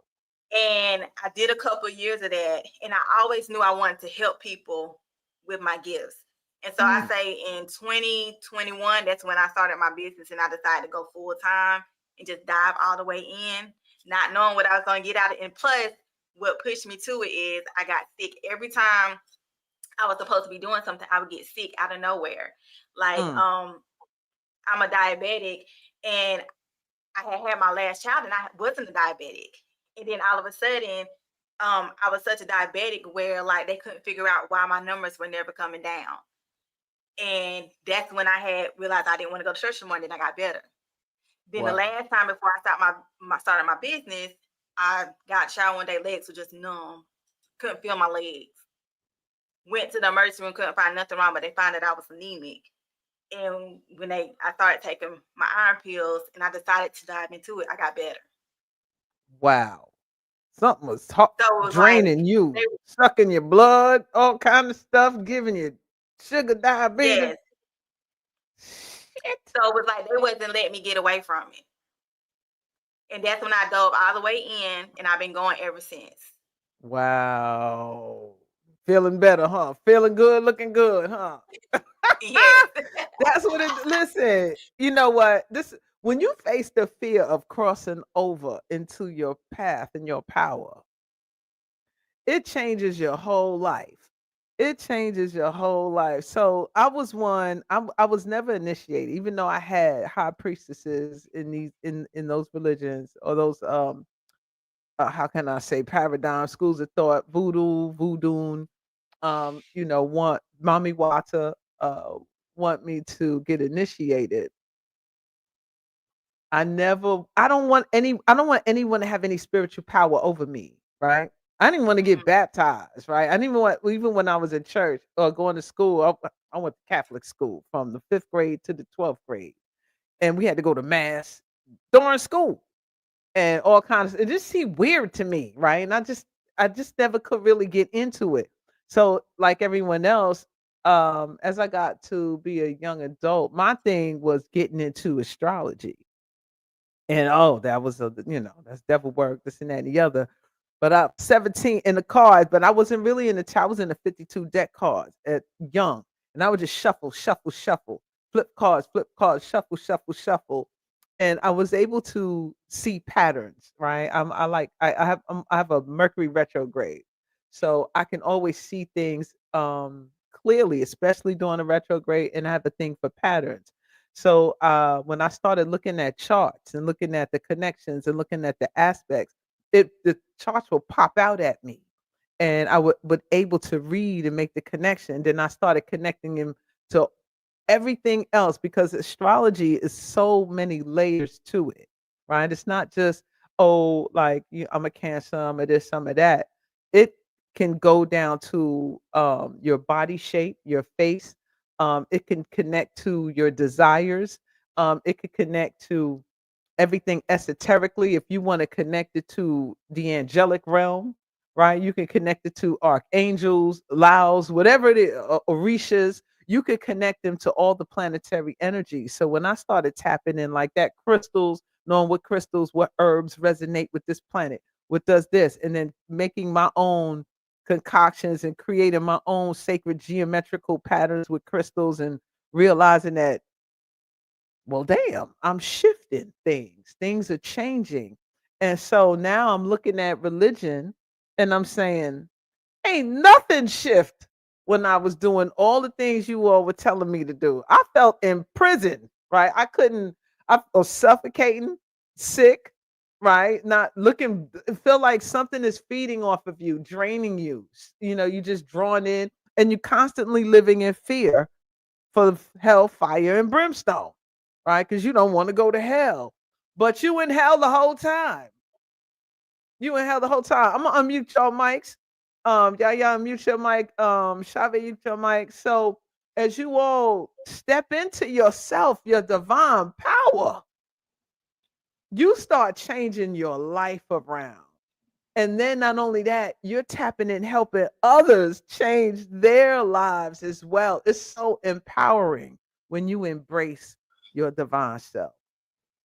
Yes. So y'all want to tap in, chime in on And this I conversation? I did want to speak on what Yaya mentioned earlier about creating an altar for herself. That was very powerful Okay. because when I have people come to me, I always say your alchemy should first be directed towards yourself. You Indeed. can transmute anything about yourself. There's nothing about you that you have to just sit with and say, well, this is me. I'm afraid, or I have lack mentality, or I have insecurities, or I have anger issues. That you can alchemize that so fast, but it's just a matter of knowing how to use the tools. But I also say our alchemy is also meant to be directed towards the powers that were, to shift. Right. We can shape that energy too, and I like that. even like with you speaking on like the baptism, a lot of people when they were asleep went to church and you got baptized because you thought, I mean, I was one of them. I think I did it twice. But when Right. I woke up, I realized, hold on, I have to do alchemy to break that contract that I made when I allowed them to submerge me in that water and mimic putting me to death and bringing me back to life under this energy of what they call Jesus. Not only that, I realized I also had to do alchemy to break the agreement that I put out there when I said I was willing to um, embrace the sacrifice, saying that I was okay with human sacrifice. That Like part. many of us have celebrated that. We're okay with human sacrifice. So when they're doing it behind the scenes, what can you really say about it when you're walking around sporting something that represents human sacrifice? I'm Mm. talking about the The necklaces, like you cross. I feel you. right. So it's like alchemy is very powerful and it's meant to be used to even break chains off of your ancestors that they wasn't consciously aware enough to break off of themselves. So I've used it in a lot of different ways. And so I just wanted to put that out there as far as how broad this thing is. It's not a small gift. This is a massive tool that can be used. It's like it can set off nuclear missiles, or you can use it for something small or minute, but it doesn't matter because it's going to work. That's right. Absolutely. Absolutely. What you got, So Yaya? I love what you said, Chhavi, and I'm gonna piggyback off of that, just talking more so about tapping in with yourself and how in turn that heals the collective. Because a lot of people ask like, what can I do to heal the world? Well, how you gonna heal the world? You not healed. You know what I'm saying? You haven't even worked on you. You don't know who Right. you are, but you want to go straight to healing people. It does not work like that. So that's why I always tell people when I meet with people, when I'm doing videos, your altar should be to you first, because not only should you be venerating yourself, respecting yourself, honoring yourself, but you should also be able to identify tricks to spirits before you even try to identify with your ancestors. Because if you don't know how to do divination, you don't know who you are, how you gonna know who your ancestors are? Any entity can pose as your ancestor, any negative entity. And if your discernment is not on point, you gonna try to connect with that ancestor, right? So learn who you are first before you start trying to tap deep into this spiritual world, because this is who we are. But a lot of us have to remember who we are, right? It's Right. us going back to who we are. It's not something new for us. So that's another thing I hear a lot of people saying, oh, you think you woke, oh, this new age spirituality. It's nothing new age about spirituality. Okay, we are Right. What's spiritual new age beings. is We these have new religions spirits, that you which got on Exactly. spiritual. And so everything that we are doing is literally things that we have done eons before now. And so we just taking it back to where we should be. But you gotta tread, I'm not gonna say tread, but you don't want to just dive deep into this thing without knowing who you are first. So I just wanted to add on to that. And I just kind of want to piggyback up what Yaya said with that. When you're talking about trickster spirits coming in. So I try to tell people all the time, you're absolutely right. Ancestral worship, that's not nothing that you rush through. People always like, well, I want to teach this, I want to that. Teach me how to do it. And I'm like, that's fine. I have a class that I teach, but I tell them, I said, take your time. I said, because the best thing that you can have is your intuition. If you cannot decipher that that's your ancestor, you're going to, because entities, spirits leech on others all the time because they don't have nobody venerating them. Mm-hmm. So, they need that energy. They need to be fed in the astral. They're going to come in and do this and do that. I said, so if you don't know your intuition, if you have not elevated enough to make your intuition to where you can trust it, you need to take your time and wait and before you call upon anyone. So that's so true. I can't stress it enough. You know what I'm saying? Because people get themselves in a world of trouble when they're not taking the time out to, do it properly, and wait, for their intuition and wait to build that relationship to understand what's going on. They just want things, and they think that's all it's about. It's so much deeper than that. Yeah, because they're hopping from a lot of people when they finally remove themselves from these religions, they're still taking that religious mindset into the next thing, right? They're trying to integrate the conditioning to their liberation, and it just makes them confused. And then they're trying to, and then you got some, right, that will cannonball dive into this a new science or a new system. And like you said, Tammy, they're not being careful because the spirit world is nothing to play with, right? It's like nature. It can be very dangerous, right? If you and you doing stuff, and there's some people that do the shit, right? They gotta go buy every crystal. They gotta go buy, and they wear all right, and they wrap in their hair, they costume for them, right? Not some crystals together. And especially if you don't know your natal chart, let's say and you rocking bloodstones and moonstones and wondering why you always attracting drama, because the frequency that those stones resonate on is resonating on the alignment that you hold, and it amplifies.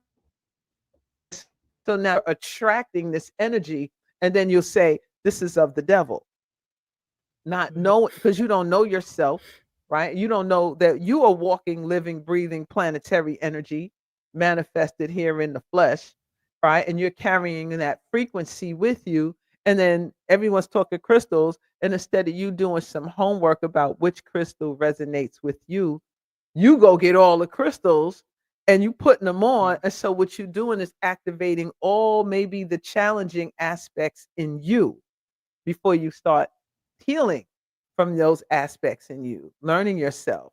Because I call it a cheat code. When you know your natal chart, it's your personal cheat code, because no one is born on the day you were born, the time you were born, in the place you were born, and even from the parents that you were born. Twins aren't even born at the same time. They got to take one out at a time. So that means you have a unique stamp. So when you take your first breath, you snapping a snapshot of the heavens above you, and you carrying all that frequency with you. So you are walking what we call a walking transit, right? And so when you come across someone who may have an opposition to you with certain planets, you're going to feel that energy between each other. It's an energy exchange between each other. Now, if you're not mature enough to handle that, you'll be fighting with that person, right? Or you may be getting in a relationship with that person. And then that fighting, the F and F thing, yeah, folks got going on. They either fighting or they effing. they fighting or they effing. It's because you have this energy that's making you clash, and it's a fine line between anger and sexual energy because it's ruled by the planetary energy of Mars, right? So you don't know if you dive into systems because you don't know yourself, you can't find yourself. You're so used to looking for something outside you, right? That you don't want to put the work in for yourself because you're used to just confessing and that's it. You used to saying, "Well, Jesus, forgive me," and that's it. Don't hold you accountable. You are no longer Right. accountable for you, right? So you passing the buck to the entity that's supposed to cleanse and clear it off, and then washing you with the blood. Mhm. So all that to say is that I think those some religions I think are way more dangerous than us really finding out who we are and connected to these systems and utilizing them in a way that brings benefits to us and heals us with our family. And all the different sectors that we're talking about, whether sister here is channeling, um, you doing the practical application and decoding, Yaya, Chave with the cards. This is all a part of our religious systems and divination, which if we didn't follow the spirit from within, we didn't follow the God self in us, we wouldn't be tapping into our true powers. And we would be like puppets, kind of like everybody else. So yeah, that I kind of wanted I just wanted to chime in and say that Yeah, um can I add something as far as sure. a lot of people when they first come on the spiritual journey, they're interested in going straight to the third eye. That's the first chakra that they want to open up. And I Right. always tell people that's the worst thing you can do, especially if you already embody the energy of fear. Most people are already rooted in fear, especially if you're coming out of certain doctrines and belief systems. And even if you didn't come out of necessarily the church, media, movies, everything is pushing that energy of fear. Even if it's just dealing with work, your everyday life, your bills, fear that you're not going to be able to pay your bills, fear is all around you. So when you have that energy and that's you're seated in your root chakra, your lower chakras is what you're functioning with, and you want to come into spirituality and go straight for the third eye, you're in for a rude awakening because what's going to be revealed to you is everything that reflects that fear that you're already embodying. You see what I'm saying? So Right. it's very important to come in and start doing the work. You got to shed all of those layers. And the layers don't just start with this lifetime. The layers can take you back to past lives and deep-seated generational wounding and all types of traumas that go beyond what you would even understand. So it's like it's an ongoing process of healing. So it's like you don't want to rush the process of getting to that place of being able to see through your spiritual eyes. But when you do, when you after you've done the work and when you finally get to that place where you can see, then the experience becomes that much more like it becomes magical, damn near. Right. Say it's That's magical. Mm-hmm. true magic. Yep, it sure Indeed. does. Yeah. And I Indeed. try to tell Indeed. people all the time that you can't, like, if you don't do the work, you're not going to elevate. Like, we never have a ceiling, but if you can't never get to the next step if you don't do the work. There comes a time in your life, when it's going to be easy street for you because you have done the work. But I try to tell people, don't never think you stop working. Don't, Mhm. especially if you want to keep Mm. going. You got to keep doing it. And I say fear is natural, but you don't let fear stop you. And that's when you just have to get to learn yourself more and keep going. Because people I let fear stop say. them a lot. I say. Yes. So I got another sister in the back. I want to bring on. I see you back here. I don't see your picture or anything. Ty, you in the building? There she go. Listen, now hold up. Now this is the right here, y'all. Let me tell y'all something about this sister right here. I know Ty for like I think back in Facebook groups. I was in a couple of astrology groups. This sister right here, writer, producer, astrologer, rich auntie vibes out here. This sister right here is multi-talented, always bringing a lot of information and heat, metaphysical consciousness. She's my fellow Cancerian sister. I want to introduce everybody to my sister Ty Phoenix. Come in the building, Ty. What is good, sis? How you doing today? Wow. Oh my gosh. Can you see me? Oh, Yeah, okay. yeah, you good. We got you. We got you in the building. What's happening? Come on now. Don't be shy over here. Don't be I hope shy. I hope I have some level of vibrance to that you can see to me because I'm really I'm not even gonna cap. I'm exhausted. But I've been watching the show. I was watching, from the beginning and it's giving me life. It's giving me That's life. what's So I'm up. getting the That's energy what's back. up. That's what's up. So, the topic of today, we're talking that old time religion, how we broke away from traditional religions and Mm-hmm. embrace these things such as hoodoo, voodoo, divination, astrology, and how it impacted our lives once we broke free from those shackles of some Mm-hmm. of those mainstream religions, and how it changed our lives. It not only changed our lives, it helped us change other people's lives as well. So I'm just want to bring you on. If you want to chime in, you got a story to tell, an experience you want to share with us. All right, let us have it. Let us have it. What you got for us, sister? Well, it's interesting. Everyone's journey is different in how they broke out of the traditional, as we say, organized doctrine. Yeah, yeah. And I was raised Catholic. Mm, I was raised as a Catholic. As a matter of fact, the church that I belonged to was called a Black Roman Catholic Church. That's okay. a Black Okay. Roman Catholic Church. I was like, okay. You was As at I the got top older and I thought, church.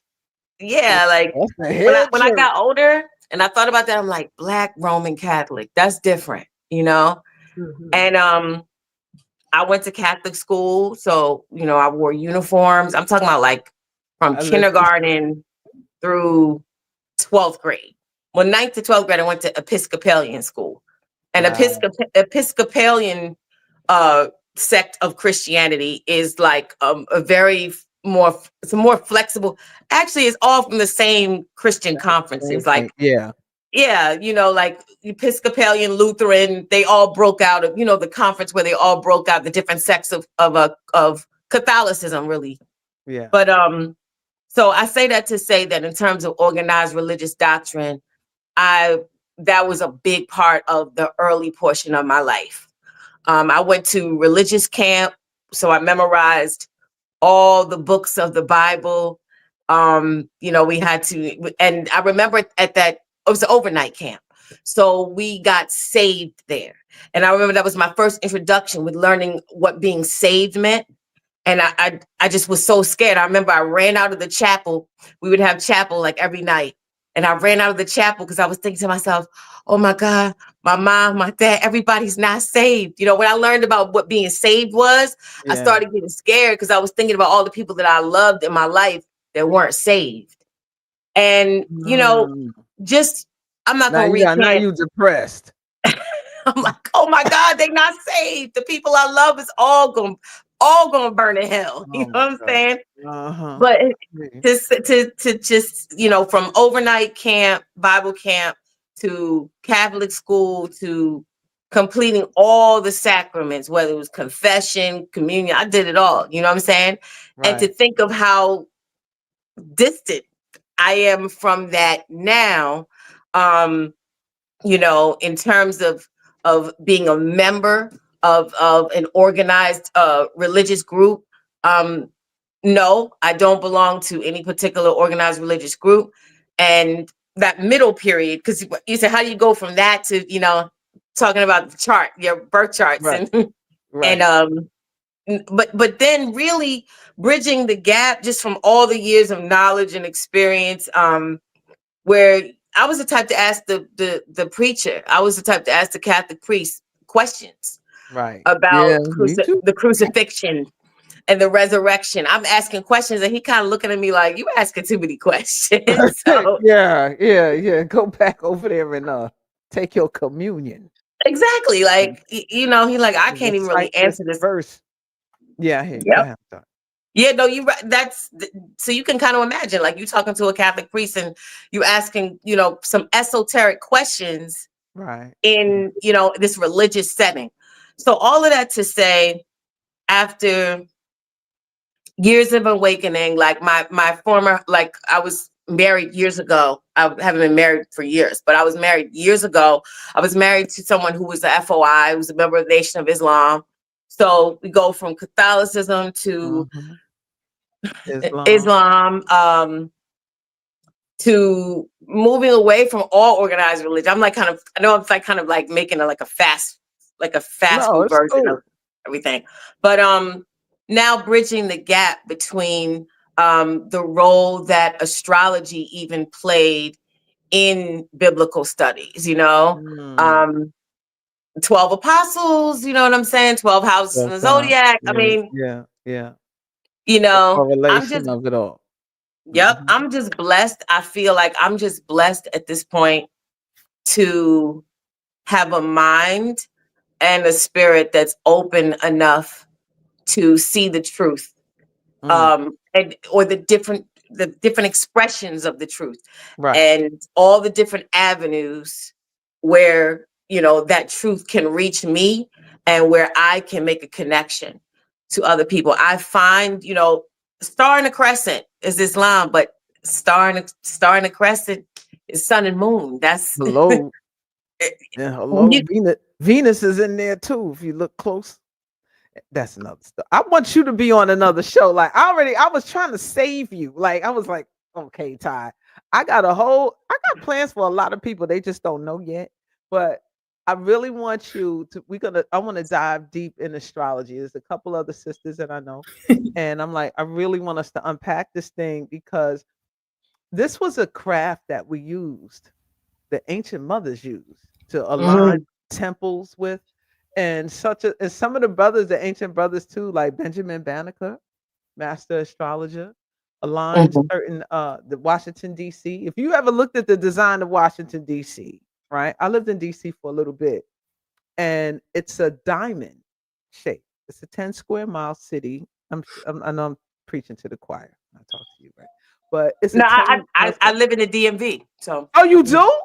I didn't mhm, know that. I didn't know that. Well, so then right? So it's a pyramid shape in the way that it's aligned and how the streets run parallel to it compared to everyone else. So all this to say is that they took advantage of the esoteric sciences and they brought it down into the physical realm to make their layouts that harnesses energy with their symbolisms and the monuments and all of the different things, the White House, the way it's laid out. It's not just laid out there just for design wise.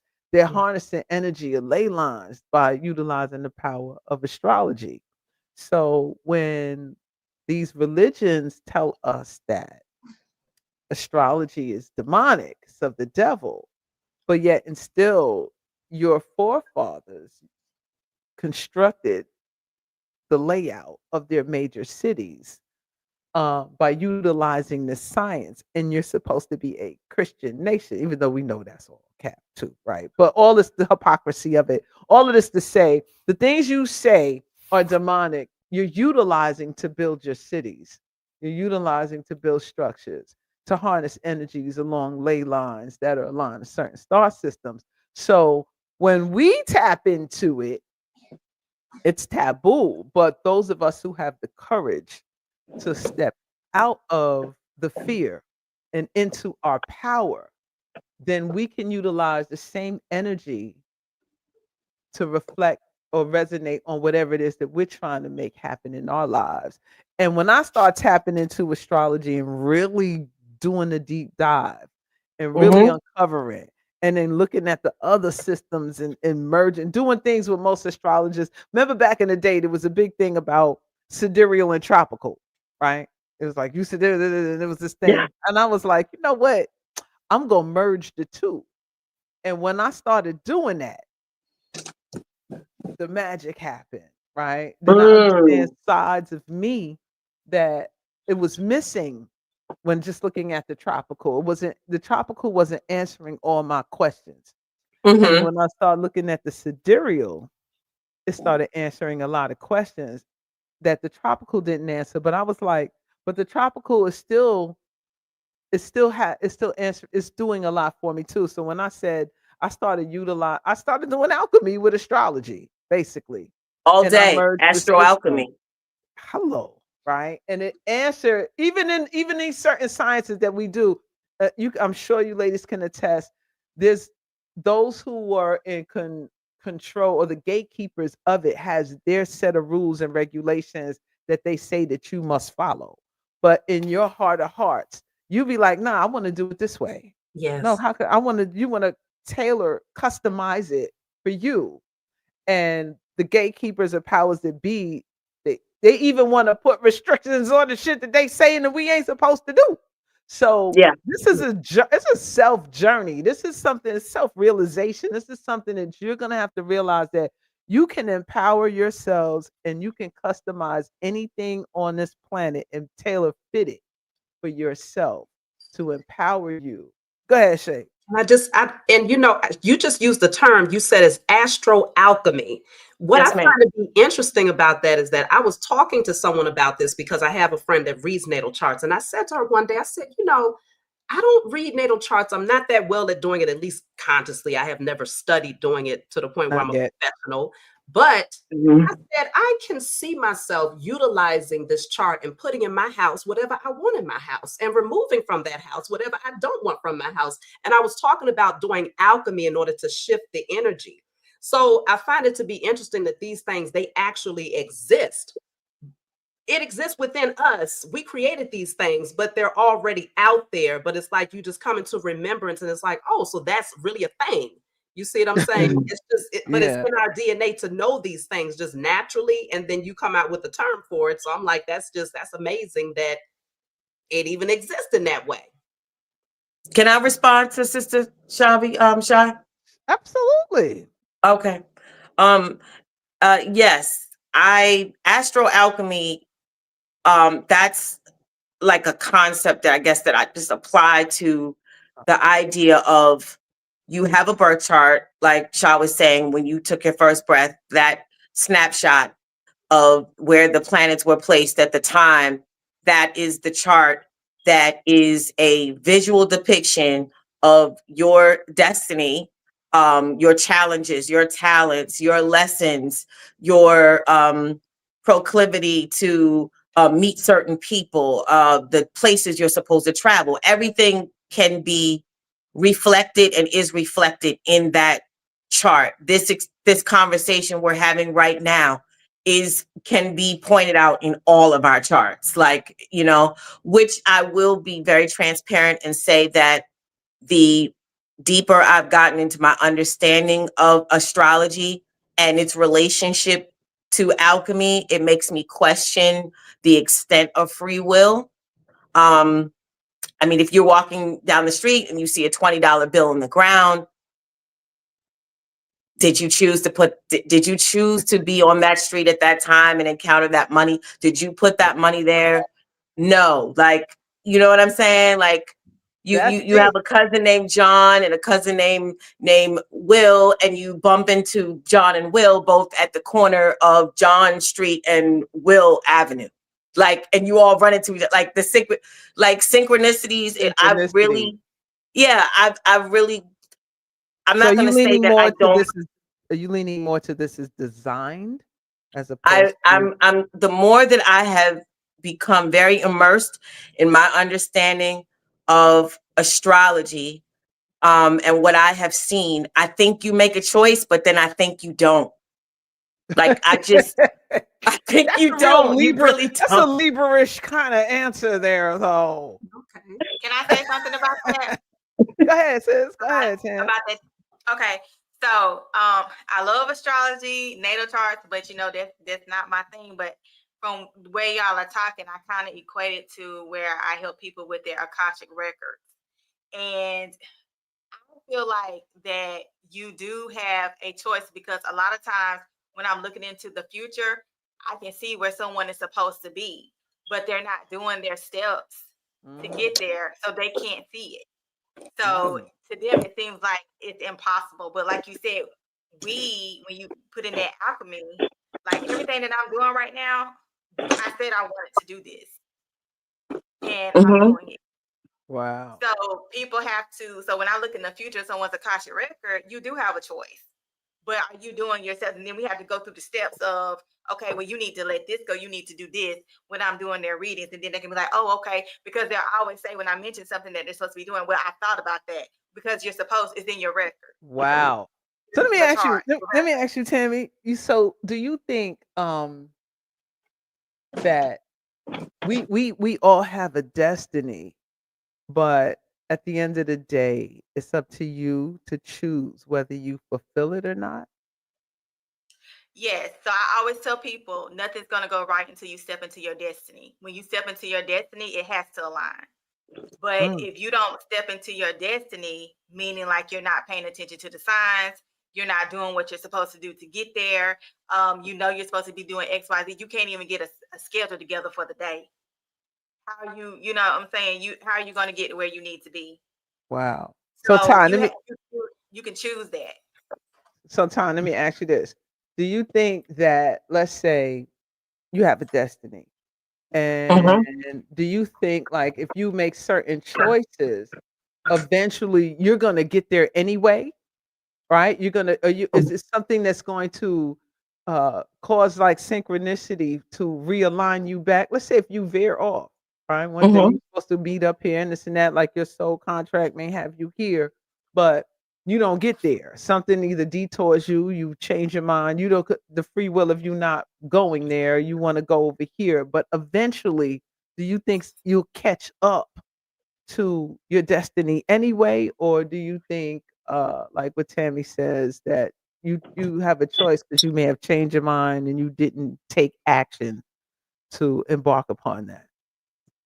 Well, I think that the entire concept of manifestation, as it has been popularly explained um, to the masses, which is that you have an idea about something that you want to attain, something that you want to achieve, or something that you're supposed to embody or become. And whatever that is, if you intend, I guess, with enough intensity or follow specific steps to make that happen, that the options are just available to you. I'm a firm believer that it doesn't matter how much I admire Michael Jordan and the way he plays basketball. If I don't care, I'm not here to play basketball. I can write 1,000 affirmations about how I want to be a world-renowned NBA player. I can chant, meditate, and say I'm gonna. It's not in my natal promise. Oh, So with right, that, right.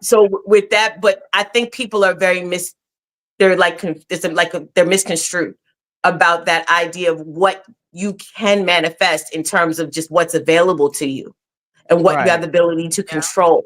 And so, with that being said, um, for example, if you have Venus in Cancer, that could be. I once worked I worked at restaurants. I have Venus in Cancer. That is working at a restaurant. Like Venus is food, Right. Yeah. you know. Right. Um, A and hotel. it's in the 10th house, so it was Right. professional. Cancer, you know, I'm working with families and things like that. Yeah. So there's so many different expressions of your Right. placements is what I'm saying, but Yeah. there's not one way. But I feel like the chart always plays out. Itself out. Yeah. Yeah. Oh, Yeah. it always. So with that being said, um I Do you don't think agree? you have this wide lane where it's like, well, I might do this and I might do this and I might go here and I might go there and it's all correct. No, we Really? don't, because the universe would, to me, the universe would be completely chaotic. These laws are very Yeah. organized, even though it appears like there's just, I know there's organized chaos, like an oxymoron, but these Yeah. laws are very deliberate. If Mm. not, it would, imagine if people could do whatever, go wherever, be whatever. Imagine what that would look like. Right. But you know what? I don't think they do anyway, right? Because let's say Yaya, sister Yaya, she has a certain placement. She may not be interested in doing this, that, and the other, right? And Right. Shade, right? Because like we could talk about everyone that's on here right now and their what their signs are, And I bet you they're all doing their nature, right? Because your sign, your planetary energy triggers your nature, right? And you'll be attracted or drawn to it. Um, and whatever that may be. So let's say some of us who got scorpionic energy, right? Mhm. We might, we want to dig, right? We have a propensity to really want to, we have a curiosity that we want to know the raw truth, right? We want to dig, we want to get to the truth of the matter. And we're not afraid to go into certain dark places to get there, to uncover that, right? Whereas someone that may not have any energy in Scorpio, they may have it, let's say in Libra, they ain't thinking about Scorpio shit, right? They're not thinking about it on that level. Like they coming, their nature is drawing them to the things that's more Libra-ish, right? Mhm. So, Mhm. and it's like, so I think, what Tammy is saying about, they're not doing what they're supposed to do. But if you listen to what she said earlier, like they wanted to, right? They weren't supposed to, right? Or they didn't, they may veered off or whatever, did something else, but that desire was there. They just didn't act on it, right? They didn't act upon doing it or going there or something like that. So I think we are all genetically, like cosmically coded to walk in our divine purpose, how it's designed for us to be. But whether Mhm. we do it or not, um, let's say there's people working on the job for 50 years at the post office, right? But they know how to draw, but they work at the post office for the check, right? And they're very Mhm. artistic about how they deliver mail. You know what I'm saying? So they're actually did expressing it, but they had this desire to be an artist. And in their home, they got all these murals and these paintings and they got all of this stuff, but they didn't take a chance to make that their purpose, like their number one thing. They focused on survival, but they still expressed that artistic way about them, even in the workplace. So is that still fulfilling your destiny, or is that just, you see what I'm saying? Like, are you walking in your purpose by, you're still artistic, but Mhm.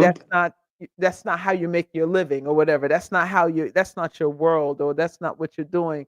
You're working at the post office, but you still have a desire to draw. You see what I'm saying? It's like Mhm. you never really get away from what you're coded to do.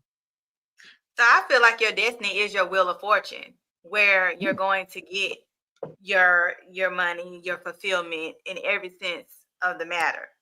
So if, like you said, you gave that example, even though they're using that in the job that they have, let's be honest. Well, I'm not gonna say everybody doesn't want to work for somebody, but if you could do your passion, your destiny, Mhm. you would do it. Like that's the Mm. ultimate goal. Because if not, you get in these cycles. You ever heard of people going repeat in a year, down to the wearing the same thing the same day that they wore the last year? You're not Oh, doing what you're supposed to be you doing. You have to get to your destiny. that's interesting. I can attest to that before I decided to walk on my purpose, right? Because Mm. like my dream, right? Like, oh, I want to do this, always wanted to do this, always wanted to do that. But I've done other things for survival, right? I was in survival mode before I took a leap of faith. And you're right. It felt like I was on this hamster wheel in a way. It's Groundhog Day out here. Like everything, I was on this repeat for years. Like I just kept reaching the plateau, and it's like I think the universe when you reach that plateau, the universe will probably pull a rug from underneath your feet to say, are you gonna keep going forward, or you gonna go back to the comfort zone? You know what I'm saying? And I've done that for years out of fear of not getting a check so I could pay the rent and the bills and this and that and the other, right? I get stuck in that zone. Um, Mhm. so that was interesting that you said that. And when I was kind of forced into this life that I'm in a way, because um just a quick little story.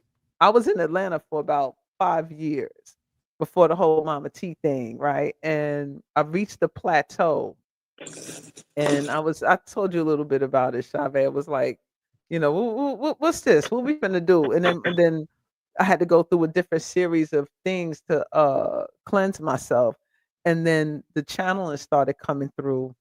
And then I got at the 11th hour and 59th minute, and I had to renew my lease.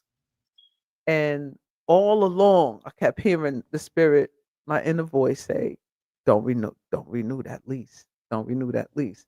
And then the fear started creeping in. Well, where am I supposed to go? What am I supposed to do? Where am I supposed to live?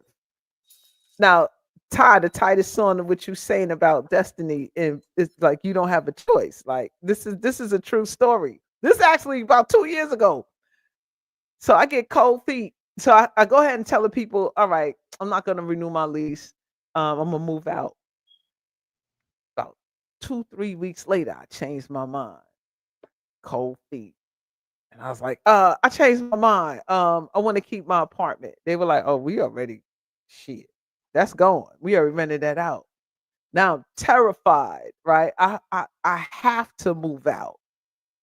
Meanwhile, my progressed moon just is about to go into Sagittarius, right? It's about to my progressed moon is leaving my fourth house in Scorpio, about to go into the fifth house, Sagittarius.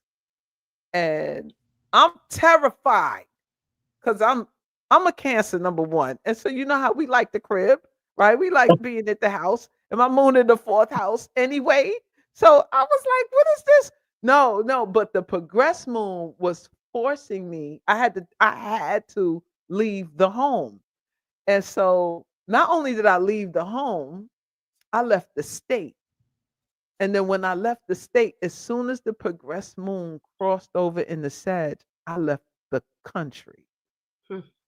And I would have never. And so, in a way, I see what you're saying.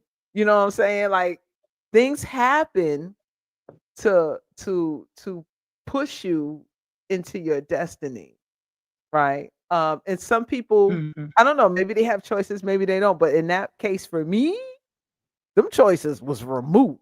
Like no, this is what you Yep. about to do. And if I didn't know astrology, right, I would be, I would have been like, What's going on? What am I doing?" But when I opened Mhm. it up, and I was like, "Yeah, my progressive moon about to go into Sag." That's right.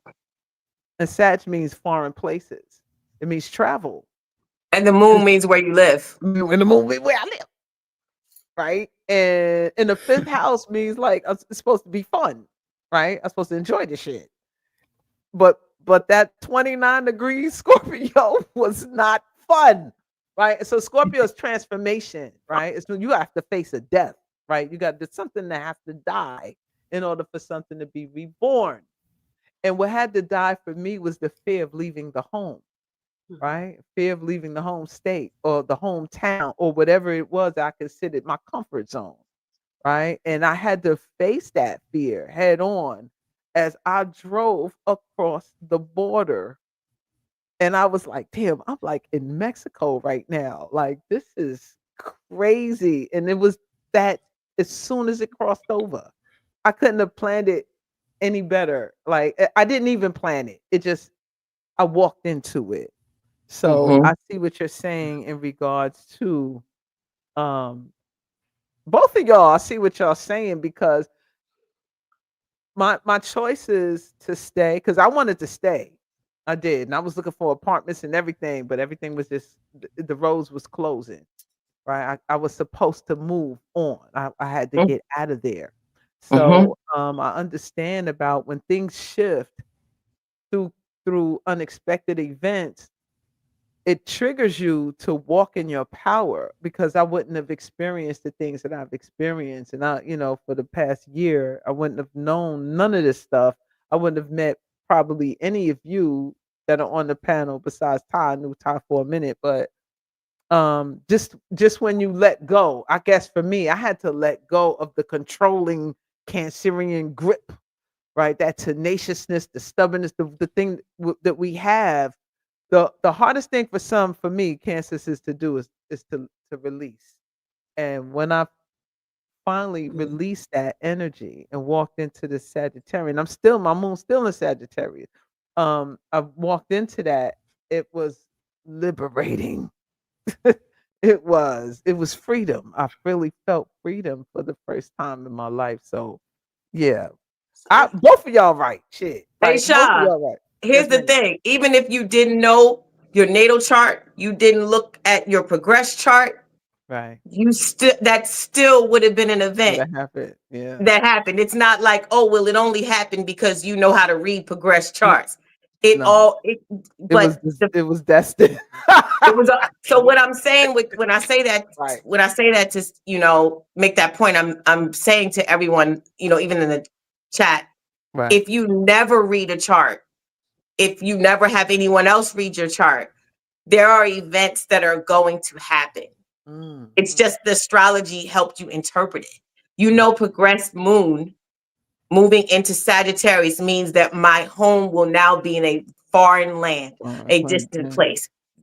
You're able to interpret it, but it was already slated to happen. Yeah, honey, it was.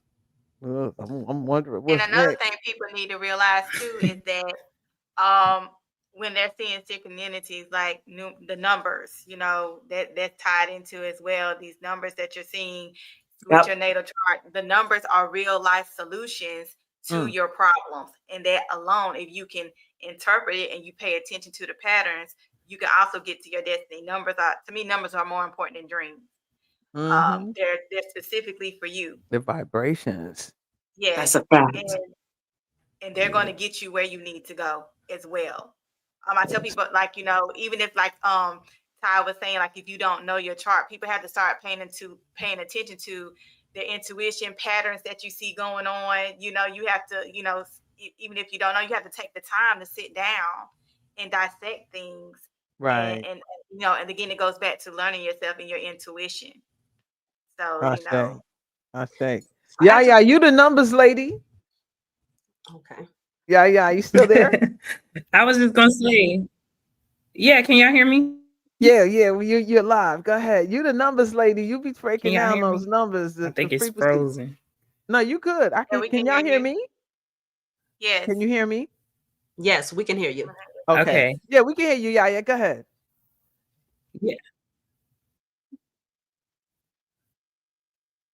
Okay. So yeah, when it comes to the numbers, I just wanted to chime in and say it literally tells a story, number one. Number two, it shows you how everything is connected. Literally, everything is connected. You can connect everything through the numbers. You can read the numbers. Once you start interpreting those numbers, they're specific to you too. So this is not something you can go to Google and look and see, okay, what does 444 mean all you want? But that number is coming through at that specific moment for a specific reason for you. So that number is not just 444. It's not going to mean the same thing for me as it does for Tammy, as it does for Chhavi, and so on and so forth. You have to know how to interpret these numbers. So, for instance, I could give you an example. The other day, I'm in here having my own personal moment, right? And I'm sitting here doing my divination, asking for clarity. And as soon as I look up, it's 333 on the clock. So it just gave me an answer to whatever it was I was asking. Whatever you seeking, whatever answers you seeking, is going to come through in a synchronicity. It's going to come through in a dream. It's going to come through with your ears ringing. It's going to come through some kind of way. And it ties back to what the ladies were saying as far as your destiny and your path. It doesn't matter which door you go through, right? You think about the doors. It's still leading to the same path. You might take a different hallway, but that path, you're going to be on the other side of that hallway. And you're going to meet right back at that center point, right where you should have been in the first place, as long as you put in the work to get there.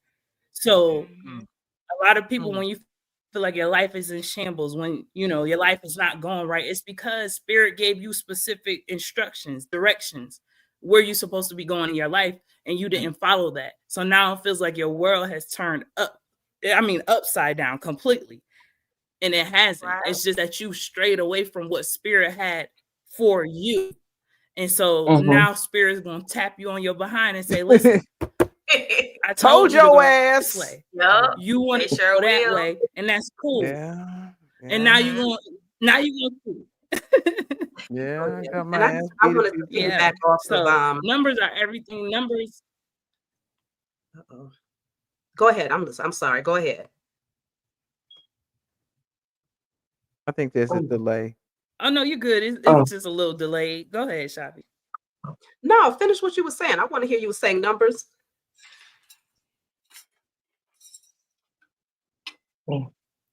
Yeah, I was just saying numbers literally tie into everything. Like even when you study gematria, you know, that's how I'm able to do a lot of decoding by breaking down the numbers. If something happens, you know, just like I was saying, the TikTok ban happened on 119. Okay, now what is 119? We turn that around. That's 9/11. Anytime 9/11 come around, you best believe it's going to be some kind of significant event. So once you start connecting the dots, this is why I said everything is connected. You learn numerology, you start learning about decoding, you start learning about deconstruction. It just literally ties into everything. So that's why everything I talk about, it seems like I got so many different niches and I'm just talking about so many different things. No, everything is connected. And a lot of it starts with the numbers. Yep, absolutely. Yes, I just wanted to add, I always tell people, you know, when it comes to numbers, you don't have to be a numerologist necessarily in order to interpret the message. I say assign your own meaning to that number because everything in life to me is one walking tarot card, you know. You can be looking at, you know, this area, this little portion, that little snapshot moment, whatever you are looking at, you can always dissect and pull different messages from anything. That's So right. numbers also gives you that same advantage where, okay, I'm going to assign that 1111 for me means it's time for me to go left, take a different turn, try something new, you know, whereas for someone else, they might say, well, it's new beginnings, but you don't necessarily want to put I don't feel like anything that deals with spirituality needs to be put into a box because it's not something that can be boxed in. Right. So Exactly. I understand when you mentioned about the natal charts, it's fixed energy in a way. It sounds like that's what you're saying. It's fixed and it's not, you can't really adjust it. But I kind of feel that the more that we awaken into our power, you know, as divine beings, we are able to alchemize and transmute energy because energy, that's what it does. It's transmutable. You're able to move it around, you know, and to shift it. You can't necessarily destroy it, but you can shift it. So I kind of wonder, you know, do we have that power? I strongly feel that we do, but I guess if it's in your mindset that it's fixed and it can't be moved, then I guess it can't be. You see what I'm saying? So Well, I look at it like a toolbox. It's almost like, you know, your natal chart is like a toolbox. So you have been given all the specific tools that you need to execute the storyline and the destiny that you're here to fulfill. And I think what happens a lot of times, you know, in society, we think that we're supposed to all have the same tools. It's like, no, like I know you, sun in Aries, the sun in Aries, Chhavi, the sun in Aries, Sha, sun in Cancer, Sha, that sun in Cancer, that sun in Aries, you need that specifically for what it is that you came here do this to lifetime. fulfill. Absolutely. I You say. know, and same for the Venus and the Venus opposite the Pluto or the Saturn square, the Mercury or whatever. Like if you have Mercury conjunct Uranus, you have very forward thinking, advanced, weird ideas, but you are supposed to have those types of ideas and that type of thinking because that's what you need in your toolbox for what you've been assigned here to do for the Most High. So when you get really submersed into your own toolbox, and you focus on your own toolbox, as what did they say in the street? Oh, I drink water, mind my business. When you focus on your own toolbox and make that your business, then you start. That's really where the self-love comes from. Be like, oh my, I know why I'm weird. You know, I got Mercury, like I said, Mercury square Uranus, but I need that. God wanted that for me. You know what I'm saying? You be able to create your masterpieces with that, right? See, so here's the thing. This is what. So when you said this, Chhavi, like you want to move this and this and that and the other. Let me explain to you how flexible I am with this. A planetary aspect can mean 1 million things. That means you got 1 million things to choose from, right? Within that jurisdiction. So some say like if Saturn is in a particular Saturn, a lot of people are scared to death of Saturn. Saturn and Pluto. Like those are the bad guys of the video of the zodiac sometimes because the frequency of some people are low. So what you're going to do is activate the low frequencies of that planetary energy, right? But that same planet has high frequencies, right? So now you have a choice. Are you going to activate the low frequency or the high frequency of that energy, right? So this is where you can be flexible and versatile with the energy within its jurisdiction, right? Because everything is placed in a certain way, like Ty said, right? It's placed in a certain way for you. Now, are you going to elevate your frequencies and bring out the best of this alignment? Whether it's a square, conjunction, or opposition, right? Because I have Jupiter in the first, so I'm always going to see the bright side of shit, right? So it's like, I'm not always going to look at the worst scenario, right? Because we all know that's an option, right? That's a possibility. But I can also churn this into something else, right? I can also I got my Mars is square my sun, right? Now I know either I could fly off the handle or I could channel this energy and put in the work, right? And utilize this and go I could take the long race, right? If I channel this energy correctly. It doesn't always have to be a catastrophe, right? It doesn't always have to be blowing up. I can utilize this energy in a way, and then I can look at the other planets that's given that may be more harmonious to one of these planetary energies that's in this harsh affliction to ease up off of that square. I have an option. Well, maybe I can just tap into my moon then, right? So you do have a way to manipulate this chart by tapping into other energies that you have. So you got to just look at yourself as multidimensional. You know what I'm saying?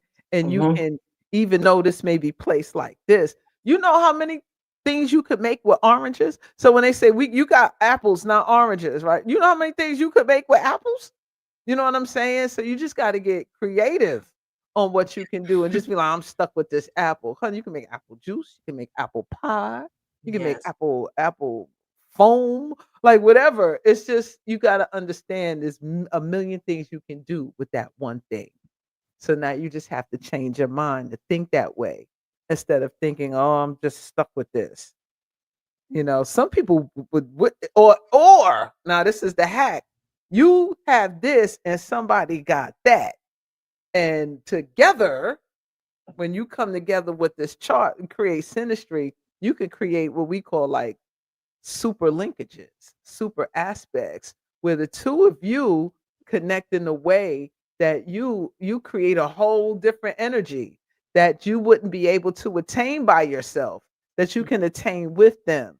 So it's just like playing astrological chess out here. Like That's right. there's so many dynamic ways and ways that you can really transmute this energy. So I don't think we're ever stuck, right? I don't think we're ever, this is it. This is a dead end. This is this is what God wants for me. God wants to see how creative you're going to be with the tools God gave. That's How, right. how much you going to tap into your God self out here and create some divine pieces of work. Make you proud because that's me up there, reflection of me. So I was on this mushroom trip one day. I know this is a side note. This is a story. And I ain't gonna go through the whole thing, but I took some psilocybin, first time ever. And all of a sudden the genius started clicking and I started seeing all these equations and the spirit was like, go outside, go outside. I went outside and said, see that star right there? I was like, yeah, it's big. It's like, that's you. Whatever. All this to say is we are a reflection of everything that's above us. We carry it within us. So you have the option to think big and broad as opposed to just limiting your mind to thinking this is all you're in a cage. Don't ever put yourself in a cage. If you want to move something, it's not necessarily move it, it's transmute it. Yes. You see what I'm saying? And Mhm. that's your hack for astrology, which is you. So that's my piece. I see. So basically, Sha, you're saying that in terms of I love it. the I just want to the add free on will. to Hmm. I'm Oh, sorry. It's a I delay. was over talking to somebody. I think. I'm sorry. Now go ahead, finish your point, Ty, and then let Yaya come in. Finish your I point and Yaya apologize. come in. Yeah. I didn't. So I just wanted to be oh like, no, you that was good. Go such an ahead. excellent illustration of what you said. So basically, there's somebody right now, Saturn is in their second house, and they're saying Saturn's blocking my money. Saturn is keeping me financially strapped and challenged, right? Then there's somebody else. Saturn is in their second house because Saturn's in Pisces right now, right? So somebody, Saturn is in their second house in Pisces, and they're getting rewards. Right? Because Saturn is also reward. So what you're saying is that there's high vibrational expressions of these planetary energies, these signs, these houses, and there's low vibrational expressions based on the storyline that you're living out, based on your consciousness, based on how you see life and how you're showing up. Right on. If Saturn's restricting you, if Saturn is minimizing things in your life, that's based on whatever you need going on in what you've created. If Saturn is rewarding you, if Saturn is giving you acknowledgement for the accomplishments you've attained, that's based on how you've created your story. So I think that's where we get into the astral alchemy. How are you alchemizing your placements? That was key. I just had to point that. It. That's the whole thing. It's you. You are the key. Where's your mind? What are you resonating on? You keep on saying I'm blocking you blaming Saturn. No, you blaming your lack of discipline. You see what I'm saying? You are resonating on the lead of Saturn, and you're turning it into a burden, because at the same time that planet rules greatness and success, as you said, reward. So why can't you see yourself as great and successful? Right? And utilize it. If it's in Pisces, that means you got spiritual power, authority out here. What you doing? You're casting a spell on yourself and you're holding yourself in bondage. That's what you're doing. Right. Go ahead, yeah. You got it. That's actually a good leeway into you know how I hear a lot of people say I'm cursed, or somebody put a root on me, or I'm this or that. You are affirming that it's done to you. Me, myself, I don't walk in that energy. Can't nobody do nothing to me that I don't allow them to do. That's And right. that is literally how I move about my life and my day. You can't put nothing on me. I'm way too powerful for that. You got to start having that mindset. When you think or you know that somebody did something to you, what makes you feel like they're more powerful than you? That's the attitude you have to get about when it comes to people putting hexes or curses on you. I don't look at it that way. You can't send nothing to me that I can't block, number one. And I'm not giving the energy. I'm not feeding that energy. And this also goes back to what you said, MahMah Tea. You said, I'm sorry, not MahMah Tea. Are you MahMah Tea on here? Or I'm everything. I'm MahMah Tea. I'm Sha Blyss. I'm all of it. MahMah Tea will be present right now.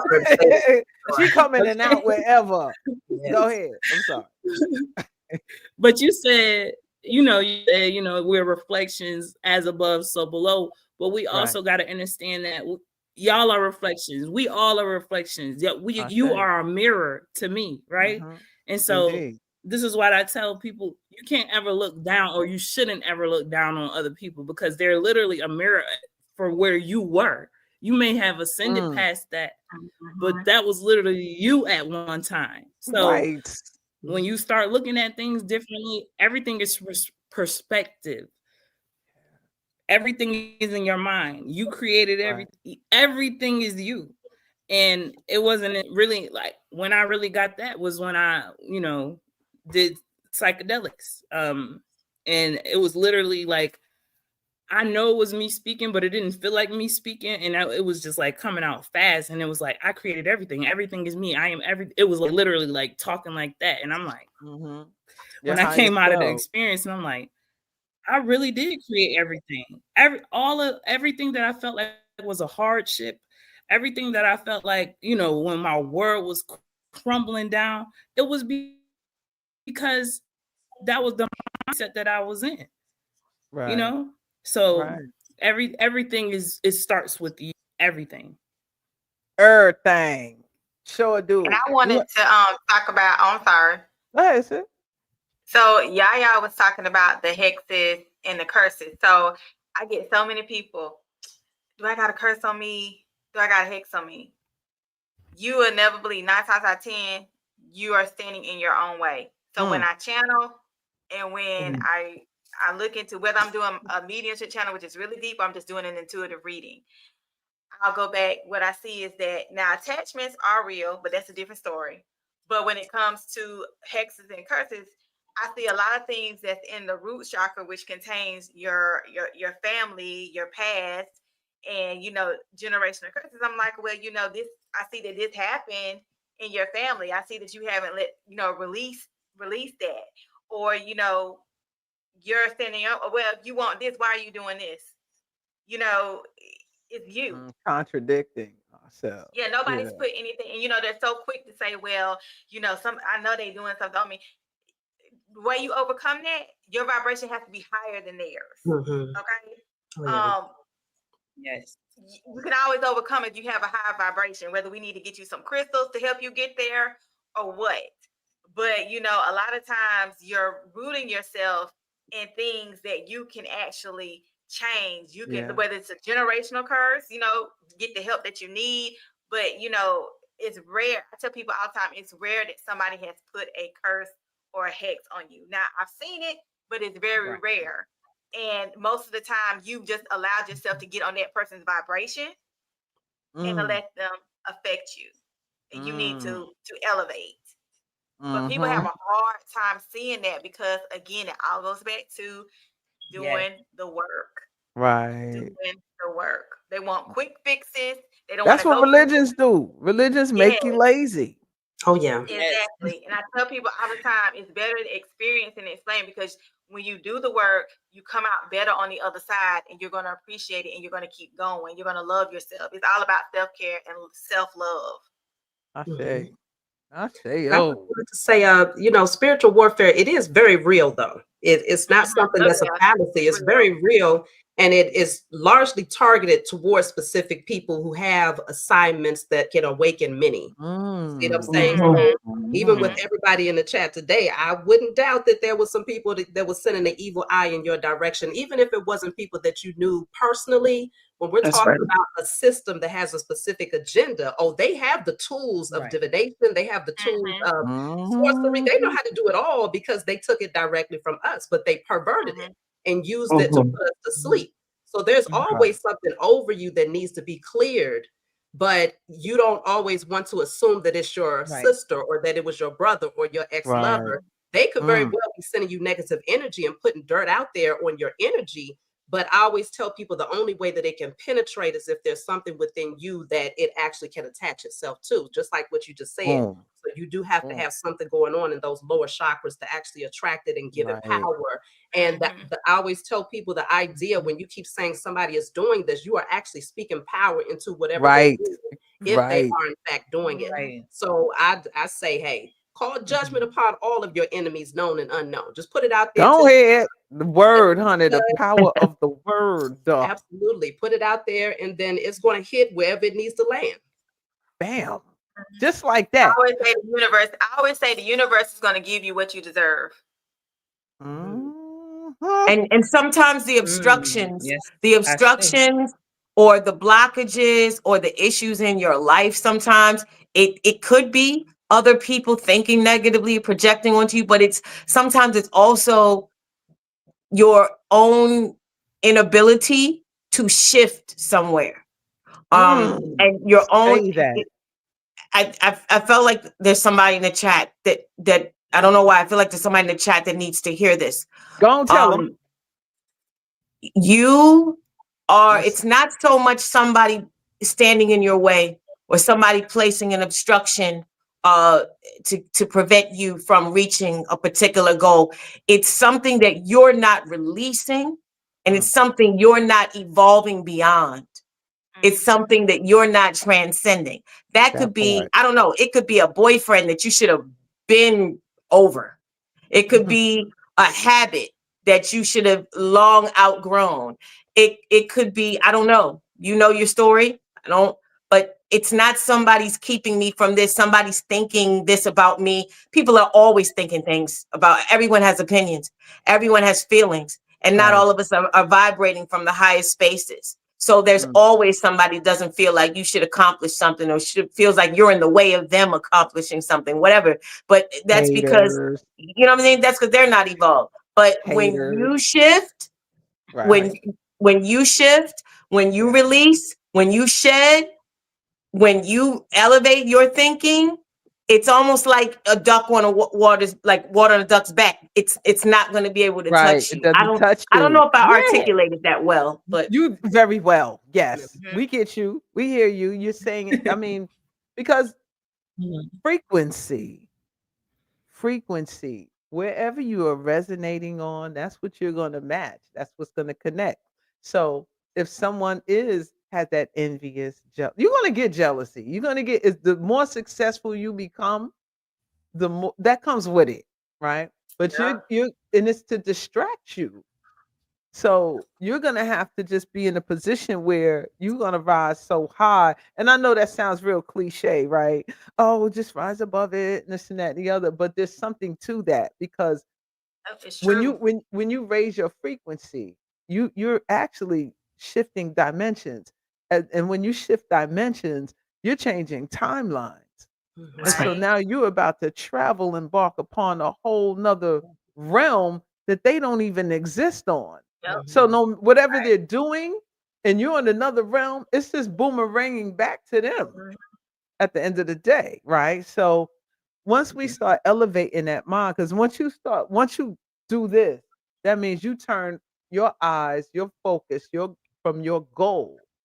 Now you're on their goal, right? And now you're giving them the power. Now now you've lowered your frequency to match theirs. And this is how now you got an energy exchange here.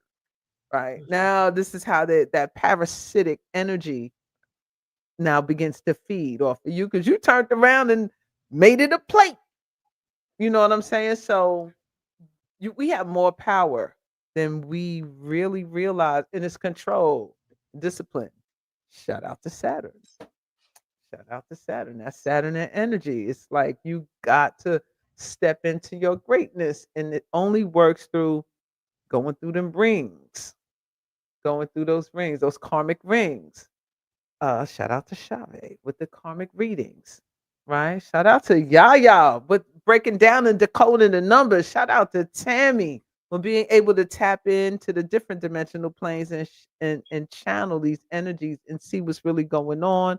And shout out to my sister Tiye, just all around bringing them lyrics with them beats though. Yo, if y'all ain't ever followed, Toppy dropping some tracks out here. I'm serious. Tiye's dope. Like, she dope. I don't know. I'm you know what? So many of us was in the music. Oh, yo, Tiye's fire. Listen, she got videos. She be and she sister got lyrics. You hear me? Fire. Got the EP called Crown Loads coming out. Go ahead. Tell them. Got the EP coming out called Crown Loads. Yo, she's fire. I'm trying to, every time I see, I be like, all I do is put fire emojis. That's all I can do. And I'm like, damn. I'm fanning out. I'm fanning out for all of y'all right now. Listen, there's no shame in my game. I'm fanning out for everybody. Yaya, Tammy, Chhavi. If you ever have the time in life, you go through your likes, and you want to see me. I'm fanning out for, I'm telling you, I'm the big, you are Sha, you already know. I just had to put that out there. I love all y'all. Well, I'm happy to tap into your channel, Tiye. This is my first time being introduced to you. Actually, this is my first time being introduced to everybody. Outside of seeing Sha, I've crossed her channel a few times and I've been following her, but this is my first time seeing you all. So I definitely want to check you out and see what music you have, Tiye, because I'm always looking for high vibrational music to get me pumped up, especially when I'm in my spiritual warrior mode and I'm ready to roll up my I'm sleeves. telling you, y'all will not be disappointed with. So this is the whole point of this. We need the channel, Tiye. We need the channel. Yeah, Oh give us the channel. drop, so I can put this in here, and everybody, the whole point of me putting together the Stella Maris podcast is it's like a round table for these sisters to get together, right? There's very few platforms that will feature all of us, right? And center the energy around what we have. And there's a lot of great sisters out here putting in a lot of great work, been doing it. Go unnoticed, unseen. They're not giving their flowers.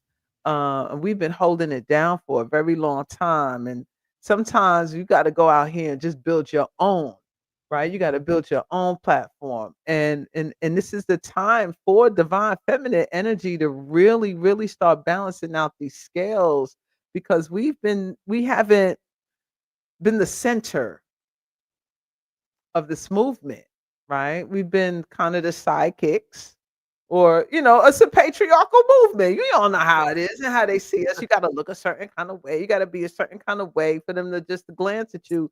But sisters from all walks of life have all of this power. So I'm always going to be talking about really all of these type of topics, type of information, and bringing these dynamic sisters together at the round table. And also, I also want to let y'all know, as you can see the scroll at the bottom, we're putting together a Quantum Fest in H-Town, Houston, this summer solstice. It's a metaphysical festival. And all of y'all on the panel, I want to invite all of y'all out there. You're gonna get an inbox with the invitation and what it's broken down to, what we're doing. We're looking for speakers, lecturers, presenters. It's gonna be an indoor, outdoor event. We'll have vendors, everything. I'm gonna be doing a live Stella Maris podcast there with the live audience. We're gonna get more of the heavy hitters that we have out on TikTok. A lot of people don't know TikTok got a lot of heavy hitters, y'all. You know what I'm saying? And a lot of us, we know them, we follow them, they follow us, or subscribe. I don't even like the word follow. They subscribe to us, the like minds, and we built this community there that is phenomenal. And I keep on saying we made that platform. You know what I'm saying? They was just singing and dancing before, until the metaphysical community got on there and bringing the knowledge, and the algorithm that they have to connect us was just crazy.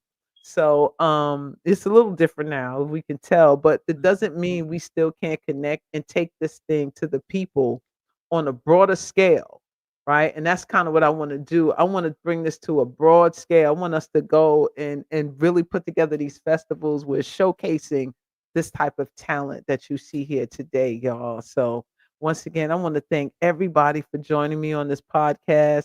And for the closing statements of the show, I want to let you ladies let people know where they can find you, the services that you provide, and where they can connect with you. So let's start with you, Chhavi. Let people know where they can find you, the things that if you got a book, you got cards out, like go ahead, promote, let us know. Yeah, so you can definitely find me on Chhavi Zaine, Tarot Investigator. I also have another channel, Chhavi Zaine, the Spiritual Counselor. So you can find me on those two channels. I do offer tarot readings, tarot lessons. I have my own decks over here. If you want to know what's blocking you spiritually, you can order my Declare and Decree deck. I have quite a few decks that I've created. I have my book, which is Channeled Messages.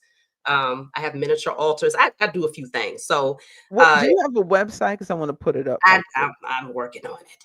Okay, I got to get out of that old school mindset where it's like, shoot me an email and I'll just send it to you in the mail. I got to get it together. So I'm working on it right now, but I do offer quite a few things. But yes, that's where you can find me at. All right. Once again, what's your handle? Oh, Chhavi Zaine Tarot Investigator.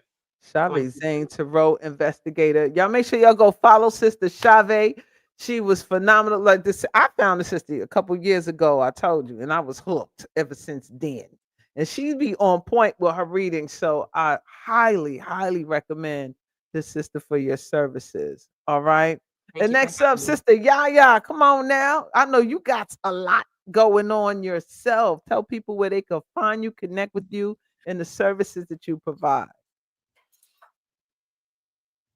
Yes, so you can find me. My main platform is TikTok. So it's Yaya's underscore world 777. Same name on Instagram. I am very new to YouTube, but I'm finally on here. So it's at your own universe. And I also have my own Botanica shop. It's ubotanica.shop. And I sell a lot of herbs, candles, crystals, a lot of herbs. Let me reiterate that. I sell herbs, all the herbs you could think of, the Herbs, ones that the make you feel good herbals. too. The herbals, we got cookies, we got a variety of different things. So I also offer, consultation services, life coaching, a lot of different Awesome. things. So What's your website yeah, again, Yaya? Spell it out it's for me. ubotanica.shop. You as in just the Y-O-U. letter. Okay. Mm-hmm. Yep. Ubotanica.shop. YOUBOT. ANICA.shop. Cool. I'm gonna put this up here real Your own quick. universe. All right, so y'all make sure y'all go and support these sisters. Make sure y'all, matter of fact, also y'all give your Cash App now. Like, the sisters out here, they gave a lot of information. If you want to donate to the cause, make sure you hit the sisters up on their Cash App. Sister Chhavi, do you have a Cash App? No, not at this time. I'm accepting Venmo, PayPal, Zelle, but I do have it on my channel. If you go and check up underneath my descriptions, you'll see my PayPal link there. Awesome. Make sure y'all go and hit her up. Support these sisters out here putting in this work. Listen, this is what we do, and this is for us. This is for you, and it is really time that the community we start coming together and really seeing that the talent that's out here, the gifts that's out here, and we're sharing our experiences and what we went through, and many of the same things you all went through these things too.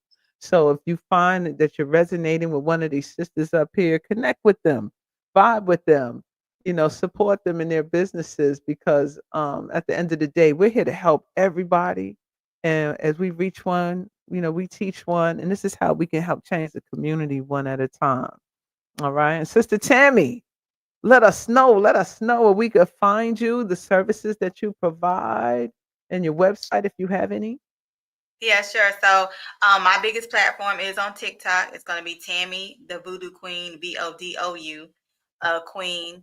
And you can also find me on YouTube, Supreme Medium Diviner. The services that I offer, I do afterlife communication, intuitive readings. I do mediumship channeling. I remove blockages, all that good stuff, spiritual coaching. I offer consultations. You can book on my website, Yo Soul Yo Seek, which is YOSOULSEEK.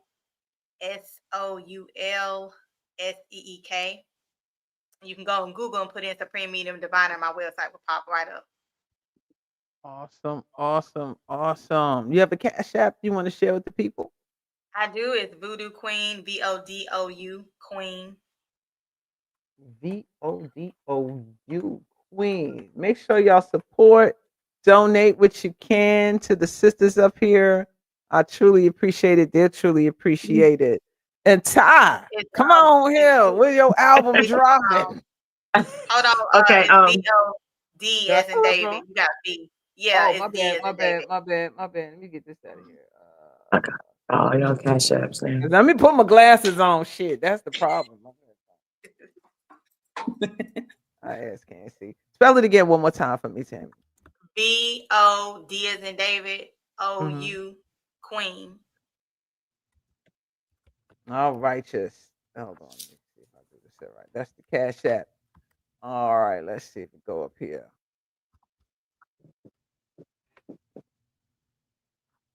Is that correct? That's right. Awesome. I'm telling you, if I can't see a damn thing sometimes. Go ahead, Sister Ty. When the album dropping? Okay. Well, The Instagram is spelled just like it is on the screen. I don't know if you see it. Ty Phoenix, no spaces or underscores. So Instagram, I'm on there. I'm on TikTok as well, but it's Ty Phoenix 713. And I'm on YouTube as well, but I'm primarily on Instagram the most. I have an EP coming out. It's called Crown Loads. Some of you guys know I do chart readings as well, under my company, which is called Chart Smart.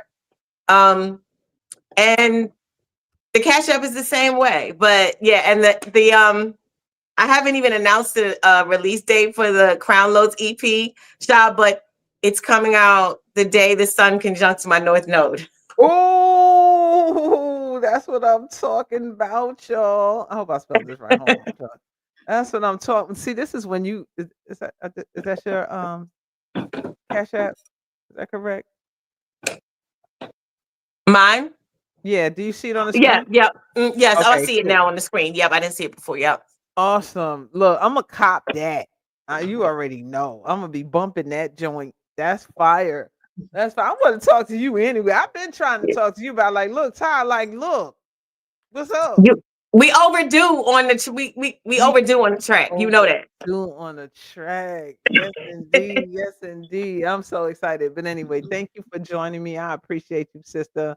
I appreciate all of y'all for being here, rocking out with me today on the Stella Maris podcast. This is just the beginning, y'all. We cracking the iceberg on it. Cracking the iceberg. We crack. I like to say we cracking the firmament out here. All right. We about to crack the dome. Because it's time for us to elevate, and this planet wants to rise, and it can't rise until we have the energy of the divine feminine tapped in, all the way in. The most of the sisters on the planet were giving our energy away to entities and beings outside of ourselves, not realizing that we're directly linked to Earth in the way that no other is through the mitochondrial DNA. Right? When we connect back to Mother Earth, the Earth responds to us. When we get to shaking, the Earth shake. When we start calling on the winds blow. We could make the weather, we could change the weather. We could, like Mama Zobe said back in the days, we can raise the dead through our voices. We can call on the spirits to come down from the heavens. We can touch and we can heal the sick. All the things that they said Yahshua, Jesus did, where you think he learned it from? When he was in them temples. All right. Where you think he got that information? Where do you think it got that power from? He got it from the divine sisters when he went into Egypt. What do you think he was doing over there? What temples you think he was really in? Learning the master crafts, learning how to take the mud and rub it and put it on the eyes and spit on his hands and stuff. That's our shit. Like he was getting all of that. He was learning from the divine priestesses out there because that's what we did. And we lost our way. So hopefully with the sisters like the sisters that are on the panel, we can help resurrect that consciousness in you that you would directly link to all the stories that they tell, everything that you see, everything that you hear. It's about you. And until you put yourself as the center of this story, you're always going to be food for the gods. All right. And with that being said, thank you all for joining me. I appreciate y'all. I love y'all so much. Stay tuned for the next show, Stella Maris Podcast signing out. Y'all be good. Y'all be great. Don't hurt nobody out there unless they deserve it. You know what I'm talking about? Then you could call Tammy. Because Tammy, you can call Chhavi. You can call my sister Yaya. And Ty gonna write a track about it. Sister Chhavi. Yeah. Sister Chhavi, I had emailed you like maybe a month ago when I was trying to cash app you and everything. I was trying to get in touch with Sister Chhavi, but I was trying to send money to the cash app. And now I got the cash in because I wanted to. No, I have to go back and check you out. Then is it under your name, Ty Phoenix? Yeah, I was trying to. I sent you an email and I sent you. But now I have the right cash app. But I wanted to order your services. Wow. Well, I'm going to exchange numbers with you through email when we get off of here because I would like to talk to you as well. So I want you to read my chart. Okay. Yeah, there you go. That's how you do it. Okay. Well, we'll be using each other then. Absolutely. Yes. All right. Well, thank you, ladies. Absolutely. Anytime. I hope you ladies could come back again sometime. I really appreciate y'all. Love y'all so much. Y'all Definitely. take Thank you. care. Y'all have a wonderful evening. And don't hurt nobody out there. Like I said, let's they deserve it. You know what I'm talking about? All All right. right. Have a good Peace one. out, Bye-bye. y'all. Peace out. Well, thank y'all so much. That was a fire show. Was that or was that not a fire show tonight, y'all? Make sure you follow these sisters on TikTok. And I know, well, if y'all ain't got the TikTok app, you know they messed it up. They selling iPhones on eBay for $10,000 with the TikTok app on. We told y'all TikTok was the bomb a long time ago. And this is where you're going to find. So I'm going to start bringing more people, content creators from TikTok on the Stella Maris podcast so you can get this heat, you can get this information because that's what it's all about. You know what I'm talking about? So once again, thank y'all all for coming out. I appreciate y'all. It's been a powerful show. I really hope that you all that you receive something more than when you walked in here. You got a better idea about these ancient systems that our ancestors used and we still use today. You get to see that it's not demonic as they want you to see. In fact, it's quite empowering once you tap into the power and know that your ancestors knew what they were doing. And the bloodline that they carried and continued on is still living and breathing through you. So, with that being said, peace out. Love y'all. Appreciate y'all. And y'all get, let me say this. If you don't walk in your power, someone is going to take it from you. And then you'll be serving them while they live off of you. So, with that being said, make sure you embrace yourself, you know yourself, and you continue on the journey of of how could I say you continue on the journey of activating your true God self. All right, y'all. Love y'all. Peace out. And this ain't working. I can't get it to work. If you would like to be a guest on the Stella Maris podcast, please contact me at info@sacredtea.net.